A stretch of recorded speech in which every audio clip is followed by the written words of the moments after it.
So, Miss.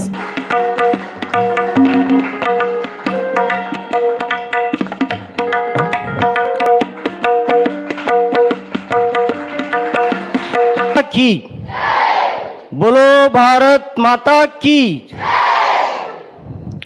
ಮೊದಲಿಗೆ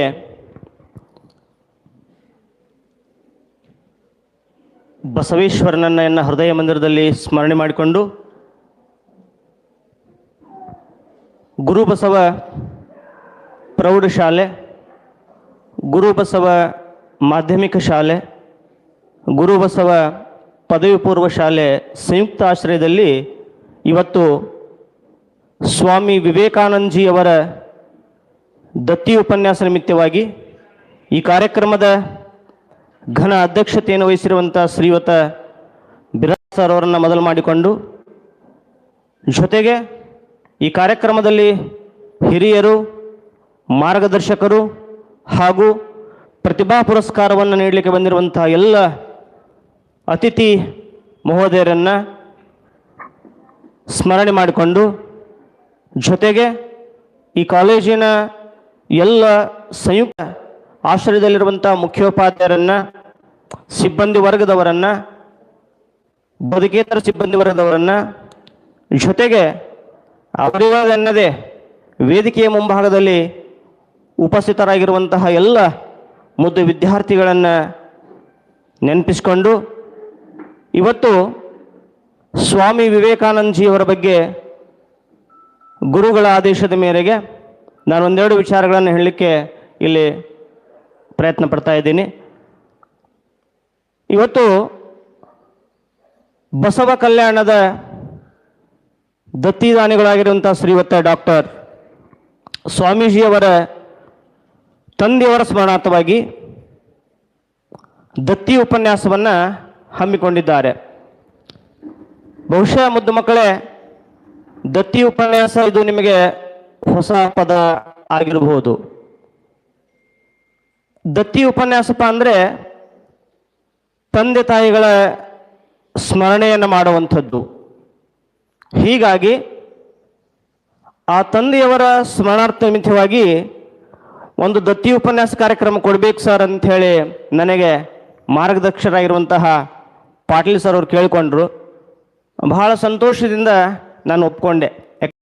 ಪ್ರತಿ ತಿಂಗಳಿಗೊಮ್ಮೆ ನಾವು ಬಸವರಾಜೇಂದ್ರ ದೇವಸ್ಥಾನದಲ್ಲಿ ಹುಣ್ಣಿಮೆ ಕಾರ್ಯಕ್ರಮ, ಶರಣರ ಸಂದೇಶ ಎನ್ನುವಂಥ ಕಾರ್ಯಕ್ರಮವನ್ನು ಪ್ರತಿ ತಿಂಗಳು ತಪ್ಪದೇ ಮಾಡ್ತಾ ಇದ್ದೀವಿ. ಹೀಗಾಗಿ ನಾನು ಬಹುಶಃ ಯಾರ್ದೋ ಶರಣರ ಬಗ್ಗೆ ನನಗೆ ಕೊಡ್ತಾರೆ, ಮಾತಾಡಬಹುದು ಅಂತ ವಿಚಾರ ಮಾಡಿದೆ. ತದನಂತರ ಮತ್ತೆ ಫೋನ್ ಮಾಡಿದ್ರು, ಸರ್ ಹಿಂಗೆ ಆ ಸ್ವಾಮೀಜಿಯವರು ಏನಪ್ಪ ಅಂದರೆ ಶರಣರ ಸಂದೇಶವನ್ನು ಬೇಡ, ಸ್ವಾಮಿ ವಿವೇಕಾನಂದರನ್ನು ಕುರಿತು ಮಾತಾಡ್ರಿ ಅಂತ ಹೇಳಿದ್ರು. ಭಾಳ ಖುಷಿ ಆಯ್ತು ನನಗೆ.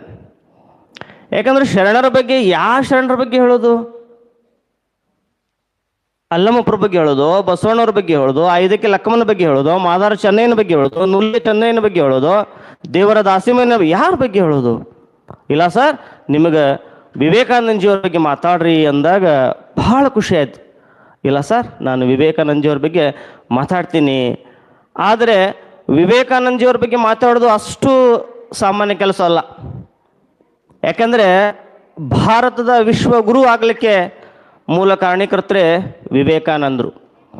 ಹೀಗಾಗಿ ಆ ವಿವೇಕಾನಂದಜಿಯವರ ಸಂಪೂರ್ಣವಾದಂಥ ಅದೇನು ನಾನು ಮಾಡದೇ ಇದ್ದರೂ ಸಹಿತ ನನ್ನ ಬುದ್ಧಿಮತ್ತಕ್ಕೆ ನಿಲುಕುವ ದೃಷ್ಟಿಯೊಳಗೆ ನನಗೆ ತಿಳಿದ ವಿಚಾರಗಳನ್ನು ಹಿರಿಯರಿದ್ದೀರಿ, ನೀವೆಲ್ಲ ಬಹಳ ಮೋಸ್ಟ್ ಹಿರಿಯರಿದ್ದೀರಿ. ಜೊತೆಗೆ ಇಲ್ಲಿ ಕೂಡ ಮೇಧಾವಿಗಳು ಕೂಡ ಕೂತಿದ್ದಾರೆ. ಅವರಿಬ್ಬರ ಮಧ್ಯದೊಳಗೆ ನಾನು ವಿವೇಕಾನಂದರ ಬಗ್ಗೆ ಎಷ್ಟು ಮಾತಾಡ್ತೀನಿ, ಅದು ಹೆಂಗಪ್ಪ ಅಂದ್ರೆ ಸಮುದ್ರದೊಳಗೆ ಒಂದಿಷ್ಟು ನೀರು ತೆಗೆದಂಗೆ ಆಗ್ತವೆ. ಬಹಳ ಸಂತೋಷ. ಇವತ್ತಿನ ಯುವಕ ವಿವೇಕಾನಂದರ ವಿಚಾರಗಳು ಬಹಳ ಅತಿ ಅವಶ್ಯಕವಾಗಿದ್ದಾವೆ. ಬಹುಶಃ ಮುದ್ದು ಮಕ್ಕಳೇ, ಈ ವಿವೇಕಾನಂದ ಜಯಂತಿಯನ್ನು ಜನವರಿ 12ನೇ ತಾರೀಕಿನಿಂದ ಆಚರಣೆ ಮಾಡ್ತಾ ಇದ್ದಾರೆ. ಇದು ಕೇವಲ ವಿವೇಕಾನಂದ ಜಯಂತಿ ಅಲ್ಲ, ಇದನ್ನು ಯೂತ್ ಡೇ ಅಂತ ಹೇಳಿ ಕರಿತಾ ಇದ್ದೀವಿ, ಯುವ ದಿನ ಅಂಥೇಳಿ ಕರಿತಾ ಇದ್ದೀವಿ. ಹೀಗಾಗಿ ಆ ಯುವಕರಿಗೆ ಕೆಲವೊಂದಿಷ್ಟು ಸಂದೇಶಗಳನ್ನು ವಿವೇಕಾನಂದಜಿಯವರು ಕೊಡ್ತಾ ಇದ್ದಾರೆ. ಅವರ ವಿಚಾರಗಳನ್ನು ನಾನಿಲ್ಲಿ ಹಂಚ್ಕೊಳ್ಳಿಕ್ಕೆ ಪ್ರಯತ್ನವನ್ನು ಮಾಡ್ತಾ ಇದ್ದೀನಿ. ವೀರ ಸನ್ಯಾಸಿ, ಸಿಡಿಲ ಸಂತ, ಆಧ್ಯಾತ್ಮಿಕ ಪ್ರವಚನಕಾರ, ಧರ್ಮ ಪ್ರಸಾರಕ ವಿವೇಕಾನಂದಜಿಯವರ ಜನ್ಮ ದಿನಾಚರಣೆಯ ಶುಭಾಶಯಗಳನ್ನು ತಮಗೆಲ್ಲರಿಗೂ ಅರ್ಪಿಸ್ತಾ ಇದ್ದೀನಿ. ಅದೇ ರೀತಿಯಾಗಿ ಇನ್ನೋರ್ವರು ಈ ಕಡೆ ಇದ್ದಾರೆ, ಜಗದೀಶ್ ಸುಭಾಷ್ ಚಂದ್ರ ಬೋಸ್. ನೋಡಿ, ಎರಡು ರತ್ನಗಳೇ ಆಗಿದ್ದಾರೆ. ಅವರಿಬ್ಬರ ಜನ್ಮ ದಿನಾಚರಣೆ ಇವತ್ತು ಜಗದೀಶ್ ಸುಭಾಷ್ ಚಂದ್ರ ಬೋಸ್ ಜಿಯವರದಿದೆ. ಕಳೆದ ವಾರದಲ್ಲಿ ಜನವರಿ 12ರಂದು ವಿವೇಕಾನಂದಜಿಯವರ ದಿನಾಚರಣೆ ಆಗಿತ್ತು. ಇವರೆರಡು ಸಂಯುಕ್ತ ಆಶ್ರಯದಲ್ಲಿ ಇವತ್ತು ಕಾರ್ಯಕ್ರಮ ಮಾನ್ಯ ಅಧ್ಯಕ್ಷರು ಹಮ್ಮಿಕೊಂಡಿದ್ದಾರೆ. ಬಹಳ ಸಂತೋಷದ ವಿಚಾರ.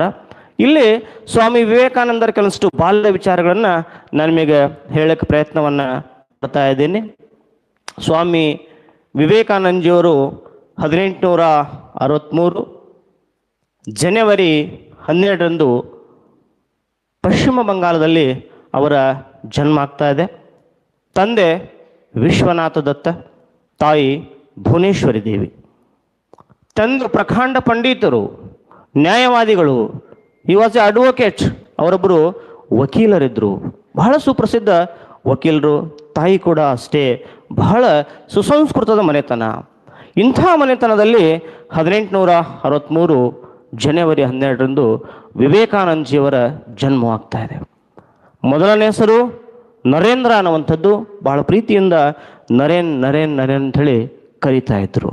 ಇನ್ನು ಮನೆಯೊಳಗೆ ಸಂಸ್ಕಾರ ಎಂಥದ್ದಿತ್ತು, ಅಲ್ಲಿ ಸಂಸ್ಕಾರ ಬಹಳ ಅಗಾಧವಾದಂಥ ಸಂಸ್ಕಾರವನ್ನು ಅವರಿಗೆ ಅಲ್ಲಿ ನೀಡ್ತಾ ಇದ್ರು. ಪಾಠಗಳು, ಪ್ರವಚನಗಳು, ವೇದ, ಉಪನಿಷತ್ತು. ಅದಕ್ಕೆ ಹೇಳುವಂಥದ್ದು ಮಾತೃದೇವೋ ಭವಃ. ಮೊದಲನೆಯ ಏನು ಹೇಳ್ತಾರಪ್ಪ ಅಂದರೆ, ಮೊದಲನೆಯ ಶಿಕ್ಷಕಿ ಯಾರಪ್ಪ ಅಂದರೆ ನಮಗೆ ತಾಯಿ ಅಂಥೇಳಿ. ಹೀಗಾಗಿ ಆ ತಾಯಿಯ ಗರಡಿಯೊಳಗೆ ವಿವೇಕಾನಂದಜಿಯವರು ಬಹಳ ವಿದ್ಯಾಭ್ಯಾಸವನ್ನು ತಿಳ್ಕೊಳ್ತಾ ಇದ್ದಾರೆ. ಮುಂದೆ ಪ್ರೌಢಶಾಲೆಗೆ ಹೋಗ್ತಾ ಇದ್ದಾರೆ. ಪ್ರೌಢಶಾಲೆಯಲ್ಲಿಯೂ ಕೂಡ ಅವ್ರೇನಪ್ಪ ಅಂದರೆ ಬಹಳ ವಿದ್ಯಾವಂತರು, ಒಳ್ಳೆಯ ಜಾಣ ವಿದ್ಯಾವಂತರಾಗಿದ್ದರು ಅಂತ. ಎಷ್ಟು ಜಾಣ ವಿದ್ಯಾವಂತರಾಗಿದ್ರಪ್ಪ ಅಂದರೆ ಕೆಲವೊಂದು ಸಲ ಗುರುಗಳಿಗೆ ಪ್ರಶ್ನೆಗಳನ್ನು ಕೇಳ್ತಾ ಇದ್ರು ಅಂತ. ಅಂಥ ಜಾಣ ವಿದ್ಯಾರ್ಥಿ ವಿವೇಕಾನಂದರು ಕೂಡ ಆಗಿದ್ದರು. ಕೆಲವೊಂದು ಸಂದರ್ಭದಲ್ಲಿ ವಿವೇಕಾನಂದರು ಆಧ್ಯಾತ್ಮಿಕದ ಕಡೆಗೆ ಅವರು ತಮ್ಮ ಹೆಚ್ಚಿನ ಒಲವನ್ನು ಕೊಡ್ತಾ ಇದ್ರು, ಧ್ಯಾನ ಮಾಡ್ತಾ ಇದ್ರು, ತಪಸ್ಸನ್ನು ಮಾಡ್ತಾ ಇದ್ರು. ನೋಡಿ, ಇವೆಲ್ಲ ಸಣ್ಣ ವಯಸ್ಸಿನೊಳಗ ಅಂತ. ಅದಕ್ಕೆ ಹೇಳ್ತಾರೆ 3 ವರ್ಷದ ಬುದ್ಧಿ 100 ವರ್ಷದ ತನಕ. ವಿವೇಕಾನಂದಜಿಯವರಿಗೆ ಅವರ ತಂದೆ ತಾಯಿಗಳು ಇಂಥ ಶಿಕ್ಷಣವನ್ನು ಕೊಟ್ಟಿದ್ರು. ಒಂದ್ಸಲ ಹೀಗೆ ಪ್ರೌಢಶಾಲೆಯಲ್ಲಿ ಹೋಗುವ ಸಂದರ್ಭದೊಳಗೆ ಗುರುಗಳು ಹೇಳ್ತಾರೆ, ನೋಡ್ರಪ್ಪ, ನೀವೆಲ್ಲ ಧ್ಯಾನ ಮಾಡ್ರಿ, ನೀವೆಲ್ಲ ತಪಸ್ಸನ್ನು ಮಾಡ್ರಿ, ಏಕಾಗ್ರತೆಯನ್ನು ಮಾಡ್ರಿ. ಹಿಂಗೆ ಧ್ಯಾನ, ತಪಸ್ಸು, ಏಕಾಗ್ರತೆ, ಧ್ಯಾನಕ್ಕೆ ಕುಳಿತಾಗ ಎಲ್ಲ ಹುಡುಗರು ತಮ್ಮ ಮನಸ್ಸನ್ನು ಏಕಾಗ್ರತೆ ಮಾಡೋಕೆ ಆಗ್ತಿರ್ಲಿಲ್ಲ ಅಂತ. ಅವಾಗ ವಿವೇಕಾನಂದಜಿಯವರು ಧ್ಯಾನಾಸಕ್ತರಾಗಿದ್ದರು. ಹೆಂಗೆ ಧ್ಯಾನಾಸಕ್ತರಾಗಿದ್ರಪ್ಪ ಅಂದ್ರೆ ಅವ್ರ ಪಕ್ಕದಲ್ಲಿ ಹಾದು ಹೋಗಿದ್ರು ಸಹಿತ ಅವ್ರಿಗೆ ಗೊತ್ತಿರಲಿಲ್ಲ.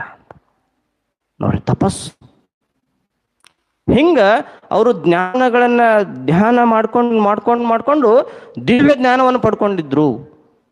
ಅವರನ್ನು ತ್ರಿಕಾಲದಾನಿಗಳು ಅಂತ ಕೂಡ ಕರಿತಾ ಇದ್ದಾರೆ. ದಿವ್ಯ ಜ್ಞಾನವನ್ನು ಪಡ್ಕೊಂಡಿದ್ರು. ಹಿಂಗೆ ತಮ್ಮ ಬಾಲ್ಯಾವಸ್ಥೆಯೊಳಗೆ, ಪ್ರೌಢಾವಸ್ಥೆಯೊಳಗೆ ಎಲ್ಲರ ಅಚ್ಚುಮೆಚ್ಚಿನ ವಿದ್ಯಾರ್ಥಿ ಕೂಡ ವಿವೇಕಾನಂದಜಿಯವರು ಆಗಿದ್ರು. ಜೊತೆಗೆ ವಿವೇಕಾನಂದರು ಹಾಗೆ ಏನಪ್ಪ ಅಂದರೆ ಗುರುಗಳನ್ನು ಹುಡ್ಕೊಂಡು ಹೋಗ್ತಾ ಇದ್ದಾರೆ. ಶ್ರೇಷ್ಠವಾದಂತಹ ಗುರುಗಳಿಂದ ನಾನು ಏನಪ್ಪ ಅಂದ್ರೆ ಆ ದೇವರನ್ನು ಕಾಣಬೇಕು ಅನ್ನುವಂಥ ಹಂಬಲ ಅಲ್ಲಿ ವಿವೇಕಾನಂದಜಿಯವರಲ್ಲಿ ಕೂಡ ಇತ್ತು ಅಂತ. ಹೀಗಾಗಿ ಸರಿ ಅಂಥೇಳಿ ಆ ಕಾಲೇಜು ಸಂದರ್ಭದೊಳಗೆ ಅಲ್ಲಿ ವಿವೇಕಾನಂದರು ಗುರುಗಳನ್ನು ಹುಡುಕಿಕೊಂಡು ಹೋಗಿ ನಾನು ಕೂಡ ಏನಪ್ಪ ಅಂದ್ರೆ ದೇವರನ್ನು ಕಾಣಬೇಕು,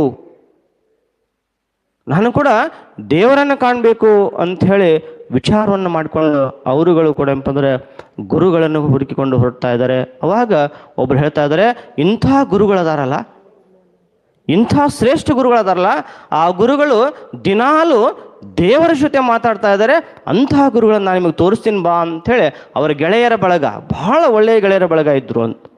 ಹೀಗಾಗಿ ಅಲ್ಲಿ ಅವರು ಗುರುಗಳನ್ನು ಕಾಣ್ತಾ ಇದ್ದಾರೆ. ಅವರೇ ಬೇರೆ ಯಾರೂ ಅಲ್ಲ, ರಾಮಕೃಷ್ಣ ಪರಮಹಂಸರು. ಶ್ರೀರಾಮಕೃಷ್ಣ ಪರಮಹಂಸರು ಏನು ಮಾಡ್ತಾ ಇದ್ರಪ್ಪ ಅಂದ್ರೆ ಗುರುವಿನ ಜೊತೆ ಮಾತಾಡ್ತಾ ಇದ್ರು ಅಂತ. ನೋಡಿ, ಆಧ್ಯಾತ್ಮಿಕದ ಕಡೆ ನಾವು ಸ್ವಲ್ಪ ನೋಡಿದಾಗ ಗುರುವಿನ ಜೊತೆಗೆ ಮಾತಾಡ್ತಾ ಇದ್ರು ಅಂತ. ಹಾಗಾದರೆ ಗುರುಗಳಂದ್ರೆ ಯಾರು? ಅಧ್ಯಾತ್ಮ ಅಂದ್ರೆ ಏನು, ಇವೆಲ್ಲವುಗಳು ಕೂಡ ವಿವೇಕಾನಂದಜಿಯವರಿಗೆ ಬೋಧನೆಯನ್ನು ಮಾಡ್ತಾ ಇದ್ದಾರೆ. ಬೋಧನೆಯನ್ನು ಮಾಡಿ ವಿವೇಕಾನಂದಜಿಯವರು ಅತ್ಯಂತ ಅಪ್ಪಟ ಆದರ್ಶ ವಿದ್ಯಾರ್ಥಿಯಾಗಿ ರಾಮಕೃಷ್ಣರ ಪರಮಹಂಸರ ಒಂದು ಆಶ್ರಯದೊಳಗೆ ವಿವೇಕಾನಂದಜಿಯವರು ಬೆಳೀತಾ ಇದ್ದಾರೆ. ಅಷ್ಟೇ ಅಲ್ಲ, ಅವರಿಗೆ ಅಪಾರವಾದಂಥ ಜ್ಞಾನ ಕೂಡ ಏನಪ್ಪ ಅಂದ್ರೆ ಪ್ರಾಪ್ತ ಆಗ್ತದೆ. ನೋಡಿ ಮಿಸ್ಟರ್ ವಿವೇಕಾನಂದ, ನೀನು ನಾಳೆ ದೇಶಕ್ಕೆ ಒಬ್ಬ ಒಳ್ಳೆಯ ವ್ಯಕ್ತಿ ಆಗಬೇಕು, ದೇಶ ನಿನ್ನನ್ನು ನೋಡಬೇಕು, ಇಂಥ ವಿಚಾರಗಳನ್ನು ವಿವೇಕಾನಂದಜಿಯವರ ತಲೆ ಒಳಗೆ ಪರಮಹಂಸರು ಹಾಕ್ತಾ ಇದ್ರು. ಬಹುಶಃ ಅದಕ್ಕೆ ಹಿರಿಯರು ಹೇಳಿದ್ದಾರೆ, ಗುರುವಿನ ಗುಲಾಮನ ಆಗುವ ತನಕ ದೊರೆಯದಣ್ಣ ಮುಕ್ತಿ. ಗುರುಗಳ ಗುಲಾಮರು ಏನಪ್ಪ ಅಂದ್ರೆ ಗುರುಗಳು ಹೇಳಿರುವಂತಹ ಪಾಠಗಳನ್ನು, ಪ್ರವಚನಗಳನ್ನು ನೋಡಿ. ಇಲ್ಲಿ ಮಕ್ಕಳು ಎಷ್ಟು ಚಂದ ಆ್ಯಂಕರಿಂಗ್ ಮಾಡ್ತಾ ಇದ್ದಾರೆ. ಬಹುಶಃ ನಾನೇನೋ ಕನ್ನಡ ಕಳ್ಕೊಂಡೇ ಅನ್ನಂಗೆ ಅನ್ಸ ನನಗೆ. ಪರವಾಗಿಲ್ಲ, ಅದು ಎಷ್ಟು ಸುಂದರವಾಗಿ ಏನಪ್ಪ ಅಂದ್ರೆ ನೀವು ಆಂಗ್ಲ ಭಾಷೆಯಲ್ಲಿ ಆ ನಿರೂಪಣೆಯನ್ನು ಮಾಡ್ತಾ ಇದ್ರೆ ಬಹಳ ಖುಷಿ ಆಗ್ತದೆ. ಯಾಕಂದ್ರೆ ಮಕ್ಕಳು ಬೆಳೆಯುವಂಥ ಹಂತ ಇದು. ಹೀಗಾಗಿ ಅಲ್ಲಿ ಗುರುಗಳನ್ನು ಕಾಣ್ತಾ ವಿವೇಕಾನಂದಜಿಯವರು ಪರಮಹಂಸರ ಒಂದು ಆಶ್ರಯದೊಳಗೆ ಅವರ ದಿವ್ಯ ಶಕ್ತಿಯನ್ನು ಅರಿತುಕೊಂಡು ಪರಮಹಂಸರ ಅಪ್ಪಟ ವಿದ್ಯಾರ್ಥಿಯಾಗಿ ವಿವೇಕಾನಂದಜಿಯವರು ಬೆಳೀತಾ ಇದ್ದಾರೆ.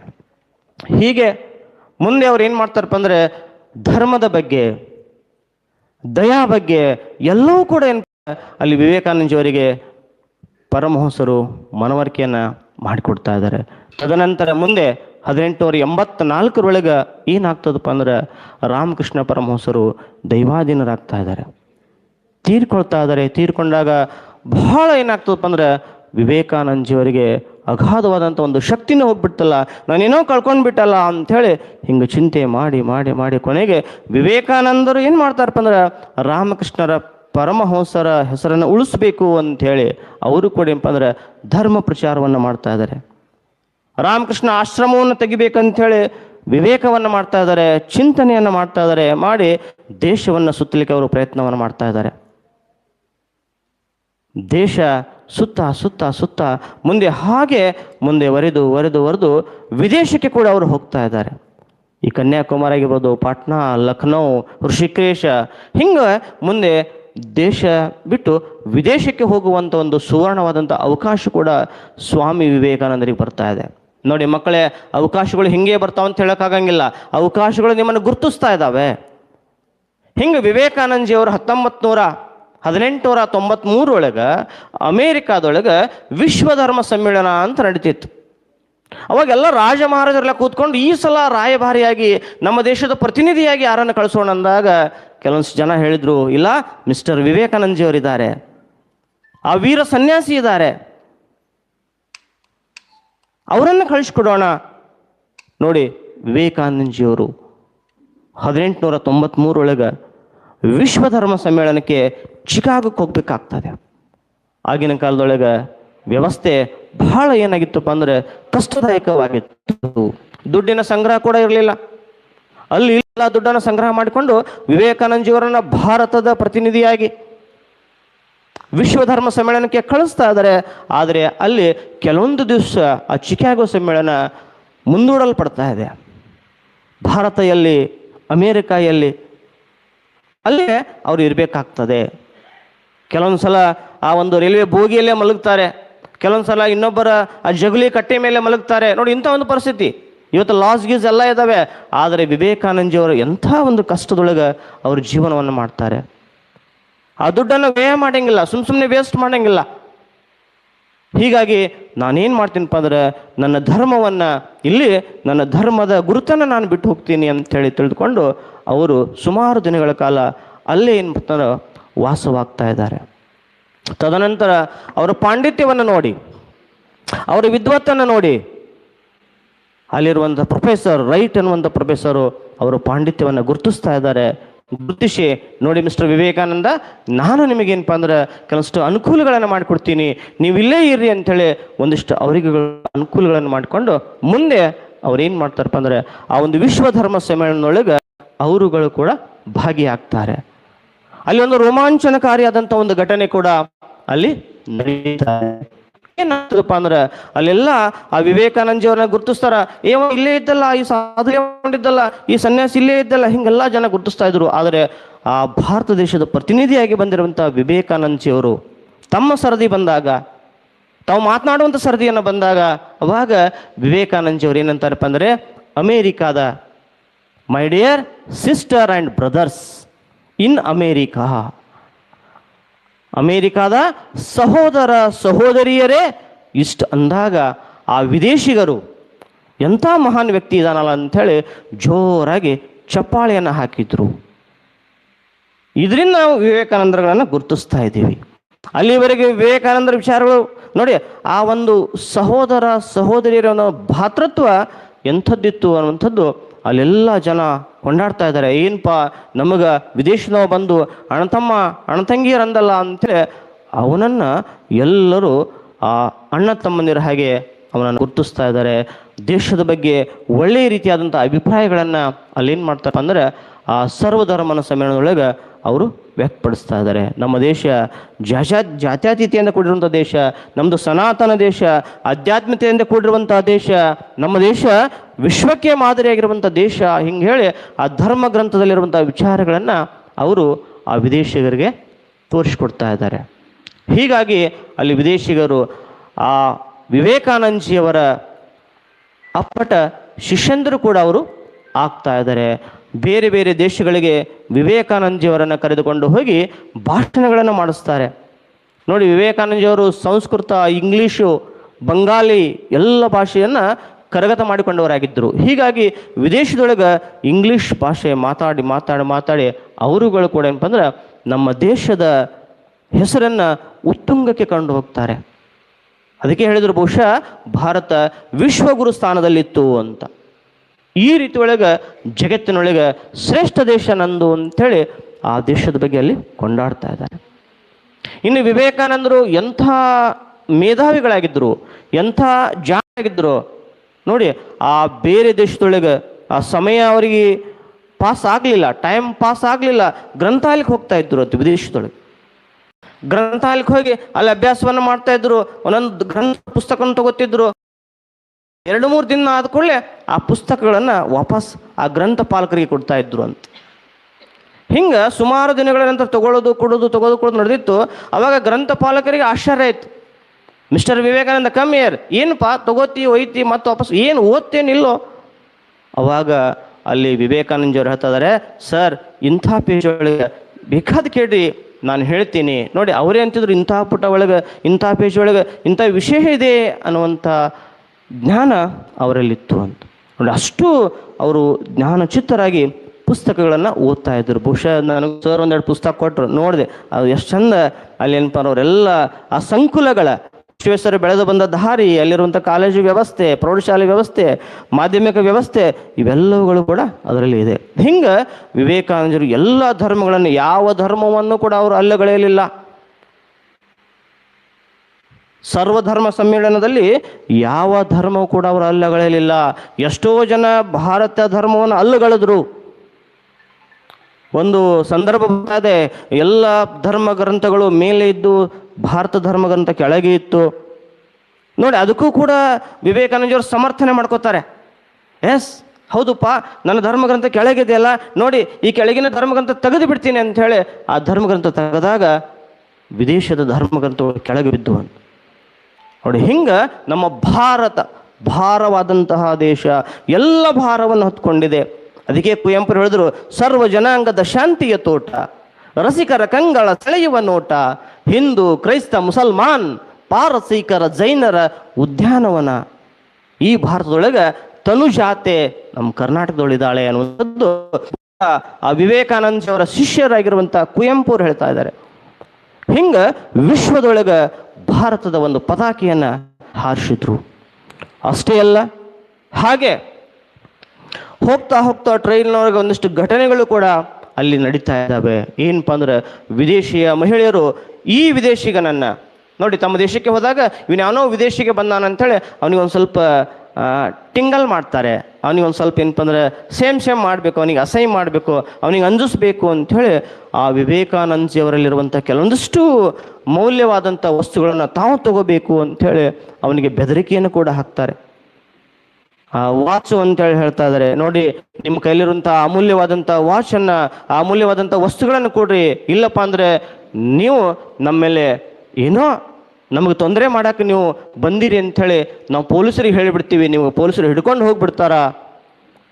ಹಿಂಗೆ ಆ ಹೆಣ್ಮಕ್ಳು ಹೇಳಿದಾಗ ವಿವೇಕಾನಂದಜಂದ್ರು, ಅಮ್ಮ ನನಗೇನು ಸರಿಯಾಗಿ ಕೇಳಿಸ್ತಾ ಇಲ್ಲ, ನೀವು ಅದನ್ನು ಬರವಣಿಗೆಯಲ್ಲಿ ಬರೆದು ಕೊಡ್ರಿ.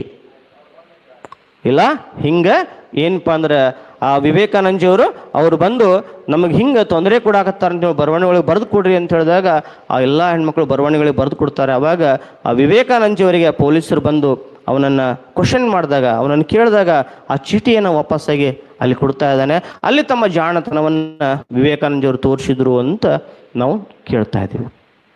ಅಷ್ಟೇ ಅಲ್ಲ, ಇನ್ನು ವಿವೇಕಾನಂದರು ಎಂಥ ತ್ಯಾಗಮಯ ಆಗಿದ್ದರು ನೋಡಿ. ವಿವೇಕಾನಂದರು ಸಂಪೂರ್ಣವಾಗಿ ವೀರ ಸನ್ಯಾಸಿಯಾಗಿದ್ದರು.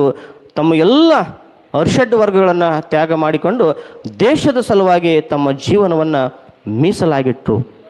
ಹೀಗೆ ಸುಮಾರು ವರ್ಷಗಳ ಕಾಲ ಏನು ಮಾಡ್ತಾರೆ ವಿವೇಕಾನಂದಜಿಯವರು, ವಿದೇಶದೊಳಗೆ ತಾವೇನು ಮಾಡ್ತಾರಪ್ಪ ಅಂದ್ರೆ ದೇಶದ ಆಧ್ಯಾತ್ಮಿಕತೆಯ ಬಗ್ಗೆ, ದೇಶದ ವಿದ್ವತ್ತಿನ ಬಗ್ಗೆ ಎಲ್ಲ ಕಡೆ ಪ್ರಸಾರ ಮಾಡ್ತಾ ಮಾಡ್ತಾ ಮಾಡ್ತಾ ವಾಪಸ್ಸಾಗಿ ಏನು ಮಾಡ್ತಾರಪ್ಪ ಅಂದರೆ 4 ವರ್ಷಗಳ ನಂತರ ಸ್ವದೇಶಕ್ಕೆ ವಿವೇಕಾನಂದಜಿಯವರ ಆಗಮನವಾಗ್ತಾ ಇದೆ. ಆಗಮನವಾದ ತಕ್ಷಣವೇ ಅಲ್ಲಿ ಏನು ಮಾಡ್ತಾರಪ್ಪ ಅಂದ್ರೆ ಆ ವಿವೇಕಾನಂದಜಿ ಪ್ರೆಸ್ ರಿಪೋರ್ಟ್ದವರು, ಅವ್ರಿಗೆ ಮೀಡಿಯಾದವರು ಬಂದಿದ್ದರು ಅಂತ ಬಂದಾಗ ಅವ್ರು ವಿವೇಕಾನಂದಜಿಯವರು ಅಲ್ಲಿ ಕೆಳಗಿರುವಂಥ ಭೂಮಿಯಲ್ಲಿಂಥ ಮಣ್ಣನ್ನು ತೆಗೆದುಕೊಂಡು ತಮ್ಮ ವಿಭೂತಿ ಟೈಪ್ ಅದನ್ನು ಹಚ್ಕೊಂಡು ಬಿಟ್ರು ಅಂತ, ಅದನ್ನು ಮೈ ಮೇಲೆ ಸುರ್ಕೊಂಡ್ರು ಅಂತ. ಯಾಕ್ರಿ ವಿವೇಕಾನಂದಜಿ ಅಂದಾಗ, ಇಲ್ಲ ನಾನು ಇಷ್ಟು ವರ್ಷ ಇನ್ನೊಂದು ದೇಶದೊಳಗಿದ್ದೆ, ನನ್ನ ತಾಯಿಯನ್ನು ಮರ್ತಿದ್ದೆ, ನನ್ನ ಭೂಮಿ ತಾಯಿಯನ್ನು ಮರ್ತಿದ್ದೆ, ನನ್ನ ಭಾರತವನ್ನು ಮರ್ತಿದ್ದೆ ಅಂಥೇಳಿ ಆ ಭಾರತದ ಮಣ್ಣನ್ನು ತಮ್ಮ ಹಣೆಗೆ ಹಚ್ಕೊಂಡ್ರು ಅಂತ. ಅಂಥ ಭಾರತದ ಭಾಗ್ಯ ವಿಧಾತ ನಮ್ಮ ವಿವೇಕಾನಂದಜಿಯವರು ಕೂಡ ಆಗಿದ್ದರು. ಬಂದ ಕೂಡಲೇ ಮೊದಲನೇ ಕೆಲಸನೇ ಅವ್ರು ಏನು ಮಾಡ್ತಾರಪ್ಪ ಅಂದ್ರೆ ಯುವಕರನ್ನು ಪ್ರತಿಭಟಿಸುವ, ಯುವಕರಲ್ಲಿ ಹುಮ್ಮಸ್ಸನ್ನು ತುಂಬುವಂಥ ಕೆಲಸವನ್ನು ಮಾಡ್ತಾ ಇದ್ದಾರೆ. ಬಹುಶಃ ನೀವೆಲ್ಲ ಅವ್ರ ಸ್ಲೋಗನ್ ಕೇಳಿದಿರಿ, ಏಳಿ ಎದ್ದೇಳಿ ಗುರಿ ಮುಟ್ಟುವ ತನಕ ನಿಲ್ಲದಿರಿ.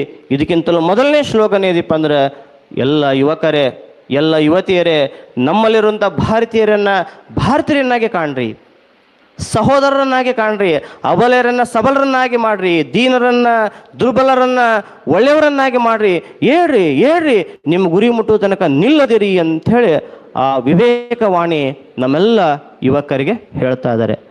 ಅಷ್ಟೇ ಅಲ್ಲ, ಯುವಕರು ಹೆಂಗಿರಬೇಕು ನೋಡಿ, ಅವರೇ ಹೇಳ್ತಾರೆ ಒಂದು ಕಡೆ, ಒಂದಿಷ್ಟು ನನಗೆ ಯುವಕರನ್ನು ಕೊಡಿ, ನಾನು ನಿಮಗೆ ಸ್ವಾತಂತ್ರ್ಯ ಕೊಡಿಸ್ಕೊಡ್ತೀನಿ ಅನ್ನೋ ಮಾತನ್ನು ಕೂಡ ಅವ್ರು ಹೇಳ್ತಾ ಇದ್ದಾರೆ. ಹಾಗಾದರೆ ವಿವೇಕಾನಂದರ ದೃಷ್ಟಿಯಲ್ಲಿ ಯುವಕರು ಹೆಂಗಿರಬೇಕು? ಅವ್ರು ಹೇಳ್ತಾರೆ, ಉಕ್ಕಿನ ನರಮಾಂಸ ಖಂಡಗಳು ಇರಬೇಕು ಅಂತ ಹೇಳ್ತಾರೆ. ವಿವೇಕಾನಂದರು ಇವತ್ತಿನ ಯುವಕರು ಹೆಂಗಿರ್ಬೇಕಪ್ಪ ಅಂದ್ರೆ ಆ ಉಕ್ಕಿದ್ದಂಗೆ ಇರಬೇಕು, ಅಷ್ಟು ಬಲಿಷ್ಠ ಯುವಕರು ದೇಶವನ್ನು ಆಳಲಿಕ್ಕೆ ಸಾಧ್ಯ. ಬಹುಶಃ ಹಿಂದಿನ ಕಾಲದೊಳಗೆ ಗರಡಿ ಮನೆಗಳು ಅಂತ ಹೇಳಿದ್ದು ಬಹುಶಃ ಅದಕ್ಕೆ ಇರಬೇಕಂತ ನನಗನ್ನಿಸ್ತು. ಗರಡಿ ಮನೆಗಳೇನಪ್ಪ ಅಂದ್ರೆ ಕುಸ್ತಿ ಆಡುವಂತಹ ಮನೆಗಳು. ಇವತ್ತು ಆ ಗರಡಿ ಮನೆಗಳೇ ಕೂಡ ಕಾಣೆಯಾಗಿದ್ದಾವೆ ನೋಡಿ. ವಿವೇಕಾನಂದರಲ್ಲಿ ಇವತ್ತು ಯುವಕರಲ್ಲಿ ಅಂಥ ಒಂದು ಶಕ್ತಿ ಕಡಿಮೆ ಆಗ್ತಾ ಇದೆ. ಈ ರೀತಿ ಒಳಗೆ ವಿವೇಕಾನಂದರು ಯುವಕರನ್ನು ಕುರಿತು ಮಾತಾಡ್ತಿದ್ದಾರೆ. ಅಷ್ಟೇ ಅಲ್ಲ, ಯುವಕರೇ ನಿಮ್ಮ ಅರ್ಷಡ್ ವರ್ಗಗಳನ್ನು ಬಿಡ್ರಿ, ಕಾಮ, ಕ್ರೋಧ, ಮದ, ಮತ್ಸರ, ಮೋಹ, ಲೋಭ ಇವೆಲ್ಲವನ್ನು ಬಿಟ್ಟು ನಿಮ್ಮನ್ನು ನೀವು ಬಲಶಾಲಿಗಳಾಗ್ರಿ, ತಂದೆ ತಾಯಿಗಳನ್ನು ಗೌರವಿಸ್ರಿ.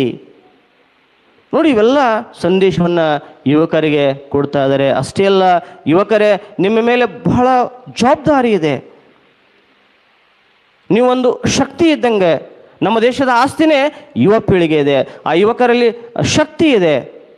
ಆ ಶಕ್ತಿಯನ್ನು ನೀವು ಗುರುತಿಸ್ಕೊಳ್ರಿ. ಎಂಥ ಶಕ್ತಿ ಅಂತ ಹೇಳ್ತಾರೆ, ಆ ಕಲ್ಲನ್ನು ಪುಡಿ ಮಾಡುವಂಥ ಶಕ್ತಿ ನಿಮ್ಮಲ್ಲಿ ಅದಂತ ಹೇಳ್ತಾರೆ. ಕಲ್ಲನ್ನು ಕುಟ್ಟಿ ಪುಡಿ ಮಾಡುವಂಥ ಶಕ್ತಿ, ಸಿಂಹ ಗರ್ಜನೆ ನಿಮ್ಮಲ್ಲಿದೆ ನೋಡಿ. ಇಂಥ ವಿವೇಕಾನಂದರು ಆ ಯುವಕರಿಗೆ ಪ್ರೋತ್ಸಾಹದ ಮಾತುಗಳನ್ನು ಹೇಳ್ತಾರೆ. ನೀವೆಲ್ಲ ಕೂಡಿ ನಮ್ಮ ದೇಶವನ್ನು ಕಾಯಿರಿ ನೋಡಿ. ಗುಡಿಯಲ್ಲಿರುವಂಥ ದೇವರನ್ನು ಪೂಜಿಸುವುದಕ್ಕಿಂತ ಗಡಿಯಲ್ಲಿರುವಂಥ ಯೋಧನನ್ನು ಪೂಜಿಸುವಂತ ಹೇಳ್ತಾರೆ. ಇವತ್ತು ಗುಡಿಯಲ್ಲಿರುವಂಥ ದೇವರನ್ನು ಪೂಜಿಸೋದು ಬೇಡ, ಆ ಗಡಿಯಲ್ಲಿರುವಂಥ ಯೋಧ ಎಷ್ಟು ಹೆಂಗಿದ್ದಾನೆ, ಚಳಿ ಇದೆ, ಮಳೆ ಇದೆ, ಹಿಮ ಬೀಳ್ತಾ ಇದೆ, ಆದರೂ ಕೂಡ ಅವನು ಗಟ್ಟಿಯಾಗಿ ಅಲ್ಲಿ ನಿಂತಿದ್ದಾನಲ್ಲ, ಇಂಥ ಯುವಕರು ನನ್ನ ದೇಶವನ್ನು ಆಳ್ತಾ ಇದ್ದಾರೆ, ಇಂಥ ಯುವಕರು ಬೇಕು ನನಗೆ ಎನ್ನುವಂಥ ಮಾತನ್ನು ವಿವೇಕಾನಂದರು ಹೇಳ್ತಾರೆ. ಬಹುಶಃ ಅದಕ್ಕಾಗಿ 1990ರಿಂದ ಈಚೆಗೆ ಯೂತ್ ಡೇ ಅಂತ ಹೇಳಿ ಅದನ್ನು ಮಾಡಿದ್ರು. ವಿವೇಕಾನಂದರ ಜನ್ಮ ದಿನಾಚರಣೆಯನ್ನು ಯುವಕರ ದಿನಾಚರಣೆ ಅಂಥೇಳಿ ಹೀಗೆ ಅವರು ಮಾಡ್ತಾರೆ. ಬಂದ ತಕ್ಷಣವೇ ಅಲ್ಲಿ ಬಂಗಾಲ್ ಕೊಲ್ಲಿ ಒಳಗೆ, ಅಲ್ಲಿ ಬೇಲೂರೊಳಗೆ ಆ ಗುರುಗಳ ಒಂದು ಸ್ಮರಣಾರ್ಥವಾಗಿ ಅಲ್ಲಿ ಬೇಲೂರು ಮಠ ಅಂಥೇಳಿ ಬರ್ತೈತಿ, ರಾಮಕೃಷ್ಣರ ಆಶ್ರಮವನ್ನು ಅವರು ತಯಾರು ಮಾಡಿ ಅಲ್ಲಿ ಧರ್ಮವನ್ನು ಪ್ರಚಾರ ಮಾಡ್ತಾರೆ, ಆಧ್ಯಾತ್ಮಿಕತೆ ಬಗ್ಗೆ ಹೇಳ್ತಾರೆ, ಎಲ್ಲ ಜನರನ್ನು ಕೂಡಿಸಿ ನಮ್ಮ ದೇಶ ಹೀಗಿದೆ, ನಮ್ಮ ದೇಶದ ಸಂಪತ್ತು ನೀವೆಲ್ಲ ಇದ್ದೀರಿ ಅಂಥೇಳಿ ಆ ಯುವಕರನ್ನು ಕುರಿತು ಅವರೇನಪ್ಪ ಅಂದ್ರೆ ಅಲ್ಲಿ ಮಾತಾಡ್ತಾ ಇದ್ದಾರೆ. ಅಷ್ಟೇ ಅಲ್ಲ, ಬಡವರನ್ನು, ಅಷ್ಟೇ ಅಲ್ಲ, ದೀನರನ್ನು, ದಲಿತ ನೋಡಿ ಹೇಳ್ತಾರೆ, ಮಾತೃದೇವೋಭವ, ಪಿತೃದೇವೋಭವ, ಆಚಾರ್ಯ ದೇವೋಭವ, ದರಿದ್ರ ದೇವೋಭವ. ದರಿದ್ರ ಬಲಿದ್ರನ್ನಾಗಿ ಮಾಡಬೇಕು ನಾವೆಲ್ಲ, ಜಾತಿಯನ್ನು ಮೀರಿ ನಡಿಬೇಕು ನಾವೆಲ್ಲ. ಭಾರತ ದೇಶ ಜಾತ್ಯತೀತ ರಾಷ್ಟ್ರ ಅಂತ ನಾವು ಹೇಳ್ತೀವಿ ನೋಡಿ. ಭಾರತ ದೇಶ ವಿವೇಕಾನಂದಜಿಯವರು ಜಾತಿಯ ಕರೆಯನ್ನು ಕೊಡ್ತಾರೆ. ನಾವು ಮನುಷ್ಯ ಜಾತಿ, ನಾವು ಆ ಜಾತಿ ಈ ಜಾತಿ ಅಲ್ಲ, ನಾವು ಮನುಷ್ಯ ಜಾತಿ, ನಾವೆಲ್ಲರೂ ಒಂದೇ, ನಾವೆಲ್ಲರೂ ಭಾರತೀಯರು ಎನ್ನುವಂಥ ಮಾತನ್ನು ಒತ್ತಿ ವಿವೇಕಾನಂದಜಿಯವರು ತಮ್ಮೆಲ್ಲ ಒಂದು ಭಾಷಣದಲ್ಲಿ ಅವರು ಹೇಳ್ತಾ ಇದ್ರು. ಹಿಂಗೆ ವಿವೇಕಾನಂದಜಿಯವರು ಇವತ್ತು ನಮಗೆ ಸಿಡಿಲು ಮರಿಯಾಗಿ ಕಾಣ್ತಾರೆ, ಸಿಂಹದ ಮರಿಯಾಗಿ ಕಾಣ್ತಾ ಇದ್ದಾರೆ. ಅಂಥ ಒಬ್ಬ ಸಂತ ಇದ್ದ ಅನ್ನುವಂಥದ್ದು ಕೂಡ ನಮಗೆ ಗುರುತಾಗಬೇಕಾದ್ರೆ ಈ ಆಚರಣೆಗಳು ಬಹಳ ಅತಿ ಅವಶ್ಯಕವಾಗಿದ್ದಾವೆ. ಬಹುಶಃ 1863 1963 ಹೋಯಿತು, 1963 ಹೋಯಿತು, 2025ಗೆ ಬಂದೀವಿ, ಸುಮಾರು 163 ವರ್ಷ ಗತಿಸೋಯ್ತು. ಆದರೂ ಕೂಡ ಇವತ್ತು ವಿವೇಕಾನಂದರ ಸ್ಮರಣೆಯನ್ನು ನಾವು ಮಾಡ್ತೀವಪ್ಪ ಅಂದರೆ ಅವರು ದೇಶಕ್ಕಾಗಿ ಕೊಟ್ಟು ಹೋಗಿದ್ದಾರೆ. ಅದಕ್ಕೆ ಇವರನ್ನು ನಾವೆಲ್ಲ ಸಾಧಕರು ಅಂತೇಳಿ ಕರಿತೀವಿ. ಅದಕ್ಕಾಗಿ ಸಾಧನೆ ಮಾಡದೆ ಹೋದರೆ ಸಾವಿಗೆ ಅವಮಾನ ಅಂತ. ಅದಕ್ಕೆ ನೀವೆಲ್ಲ ಕೂಡ ಏನು ಮಾಡ್ರಪ್ಪ ಅಂದರೆ ಸಾಧನೆಯನ್ನು ಮಾಡಿರಿ, ನೀವೆಲ್ಲ ಸಾಧಕರಾಗ್ರಿ. ಹೀಗಾಗಿ ಇವತ್ತು ಈ ಒಂದು ಕಾರ್ಯಕ್ರಮದೊಳಗೆ ನನ್ನನ್ನು ಚಿಕ್ಕವನಿದ್ದರೂ ಸಹಿತ ನನ್ನನ್ನು ಗುರುತಿಸಿ ಮೊನ್ನೆ ಪ್ರಾಚಾರ್ಯರು ಆಡಳಿತಾಧಿಕಾರಿಯಾಗಿರೋಂಥ ಶ್ರೀಯುತ ಎಸ್ ಪಾಟೀಲ್ ಸರ್ ಅವರು, ಇಲ್ಲ ಸರ್ ನೀವು ಮಾತಾಡ್ರಿ, ಏನು ತೊಂದರೆ ಇಲ್ಲ ಅಂತ ಹೇಳಿದರು. ಹೀಗಾಗಿ ಸಾಧ್ಯವಷ್ಟು ನನಗೆ ತಿಳಿದಂಥ ಮಟ್ಟಿಗೆ, ಯಾಕಂದರೆ ವಿವೇಕಾನಂದರು ಅದೊಂದು ಸಮುದ್ರ ಇದ್ದ ಹಾಗೆ, ಅದೊಂದು ಭಾರತ ದೇಶದ ಗತಕಾಲದ ವೈಭವವನ್ನು ಅವರು ತಮ್ಮ ಪ್ರವಚನದಲ್ಲಿ ಹೇಳಿದ್ದಾರೆ. ನನಗೆ ತಿಳಿದ ಮಟ್ಟಿಗೆ, ನನಗೆ ಗೊತ್ತಿದ್ದಂಥ ಮಟ್ಟಿಗೆ ಆ ವಿಚಾರವನ್ನು ತಮ್ಮ ಮುಂದೆ ವ್ಯಕ್ತಪಡಿಸಿದ್ದೀನಿ. ಹೀಗಾಗಿ ಈ ವಿಚಾರಗಳನ್ನು ತಾವೆಲ್ಲ ತಿಳಿದುಕೊಂಡು ವಿವೇಕಾನಂದರ ಒಂದು ಆತ್ಮಸ್ಥೈರ್ಯವನ್ನು ತಮ್ಮ ಜೀವನದಲ್ಲಿ ತುಂಬಿಕೊಂಡು ತಮ್ಮ ಜೀವನವನ್ನು ಈ ದೇಶದ ಸಲುವಾಗಿ, ಅದಕ್ಕೆ ಹೇಳಿದರು, ದೇಶ ಸೇವೆಯೇ ಈಶ ಸೇವೆ, ಈಶ ಸೇವೆಯೇ ದೇಶ ಸೇವೆ, ಜನಸೇವೆಯೇ ಜನಾರ್ದನ ಸೇವೆ. ಬಡವರನ್ನು, ಬಲಿದರನ್ನು, ದೀನರನ್ನು, ದಲಿತರನ್ನು, ದುರ್ಬಲರನ್ನು, ಇವರೆಲ್ಲರನ್ನ ನಾವು ಭಾರತೀಯರಂತೇಳಿ ಕಾಣಬೇಕು. ಯಾಕಂದರೆ ಇವತ್ತು ಬಡವ ಹಾಗೆ ಉಳಿತಾ ಇದ್ದಾನೆ, ಶ್ರೀಮಂತನಾಗ್ತಾ ಇದ್ದಾನೆ. ಇವರೆಲ್ಲರನ್ನ ನಾವು ಸಮಾನತೆಯನ್ನು ಕಾಣಬೇಕು ಅನ್ನುವಂಥ ವಿಚಾರ ಅಲ್ಲಿ ವಿವೇಕಾನಂದ ಹೇಳಿದ್ದಾರೆ. ಅದಕ್ಕಾಗಿ ನಾವು ಅದನ್ನು ವಿವೇಕವಾಣಿ ಅಂಥೇಳಿ ಕರೀತಾ ಇದ್ದೀವಿ. ಹೀಗಾಗಿ ಸರ್ ಕೊಟ್ಟಿರುವಂಥ ನನಗೆ ಕೇವಲ 20 ನಿಮಿಷಗಳು ಮಾತ್ರ, ಬಹುಶಃ 20 ನಿಮಿಷ ಟೈಮ್ ಆಗೈತೆ ಅಂತ ಹೇಳಿ ನಾನು ಅಂದ್ಕೊಂಡಿದ್ದೀನಿ. ಯಾಕಂದರೆ ಸಾಕಷ್ಟು ತಾವೆಲ್ಲ ಬಹುಮಾನ ತೆಗೆದುಕೊಳ್ಳುವಂಥ ಒಂದು ಆತುರದೊಳಗೆ ತಾವೆಲ್ಲ ಇದ್ದೀರಿ. ಹೀಗಾಗಿ ನನಗೆ ತಿಳಿದಂಥ ಮಟ್ಟಿಗೆ ನಾನು ವಿಚಾರಗಳನ್ನು ವ್ಯಕ್ತಪಡಿಸಿದ್ದೀನಿ. ಹೀಗಾಗಿ ಗುರುಗಳು, ಹಿರಿಯರು ಅದನ್ನು ತಾವು ಮನ್ನಿಸ್ತೀರಿ ಅನ್ನುವಂಥ ಮಾತನ್ನು ಹೇಳ್ತಾ ಇನ್ನೊಮ್ಮೆ ಸಲುವಾಗಿ ಇನ್ನೊಂದು ಸಲ ಸ್ವಾಮಿ ವಿವೇಕಾನಂದಜಿಯವರಿಗೆ, ಸುಭಾಷ್ ಚಂದ್ರ ಬೋಸ್ ಅವರಿಗೆ ಈ ಒಂದು ಅವಕಾಶವನ್ನು ಬಸವ ಕಲ್ಯಾಣದ ಶರಣರು ನನಗೆ ಮಾತಾಡಲಿಕ್ಕೆ ಅವಕಾಶ ಕೊಟ್ಟಿದ್ದಾರೆ. ಆ ಶರಣರಿಗೂ ಕೂಡ ನಾನು ಶರಣಾರ್ಥಿಗಳನ್ನು ಹೇಳ್ತಾ ನನ್ನೆರಡು ಒಂದು ವಿಚಾರಗಳನ್ನು ಮುಗಿಸ್ತಾ ಇದ್ದೀನಿ. ಎಲ್ಲರಿಗೂ ಒಳ್ಳೆಯದಾಗಲಿ. ನಾ ಕಂಡ ದೇವಾಲಯ, ಬೆಂತಟ್ಟಿ ಮುನ್ನಡೆಸು ವಿದ್ಯಾಲಯ.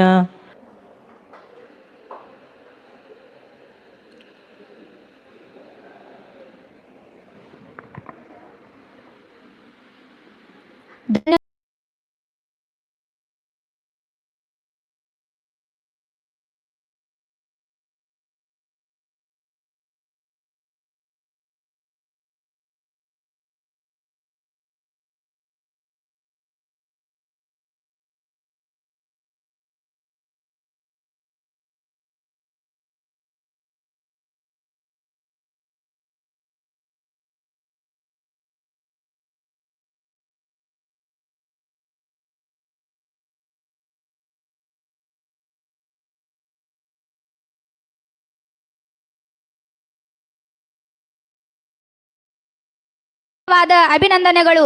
ಇರುವ ಗುರುಗಳೇ, ಗುರುಮಾತೆಯರೇ, ಅಧ್ಯಕ್ಷರೇ, ಅತಿಥಿಗಳೇ ಹಾಗೂ ನನ್ನ ಪ್ರೀತಿಯ ಸಹೋದರ ಸಹೋದರಿಯರೇ, ಇಂದು ನಾನು ಬೀಳ್ಕೊಡೋ ಸಮಾರಂಭದ ಬಗ್ಗೆ ಒಂದೆರಡು ಮಾತನಾಡಲು ಬಯಸುತ್ತೇನೆ.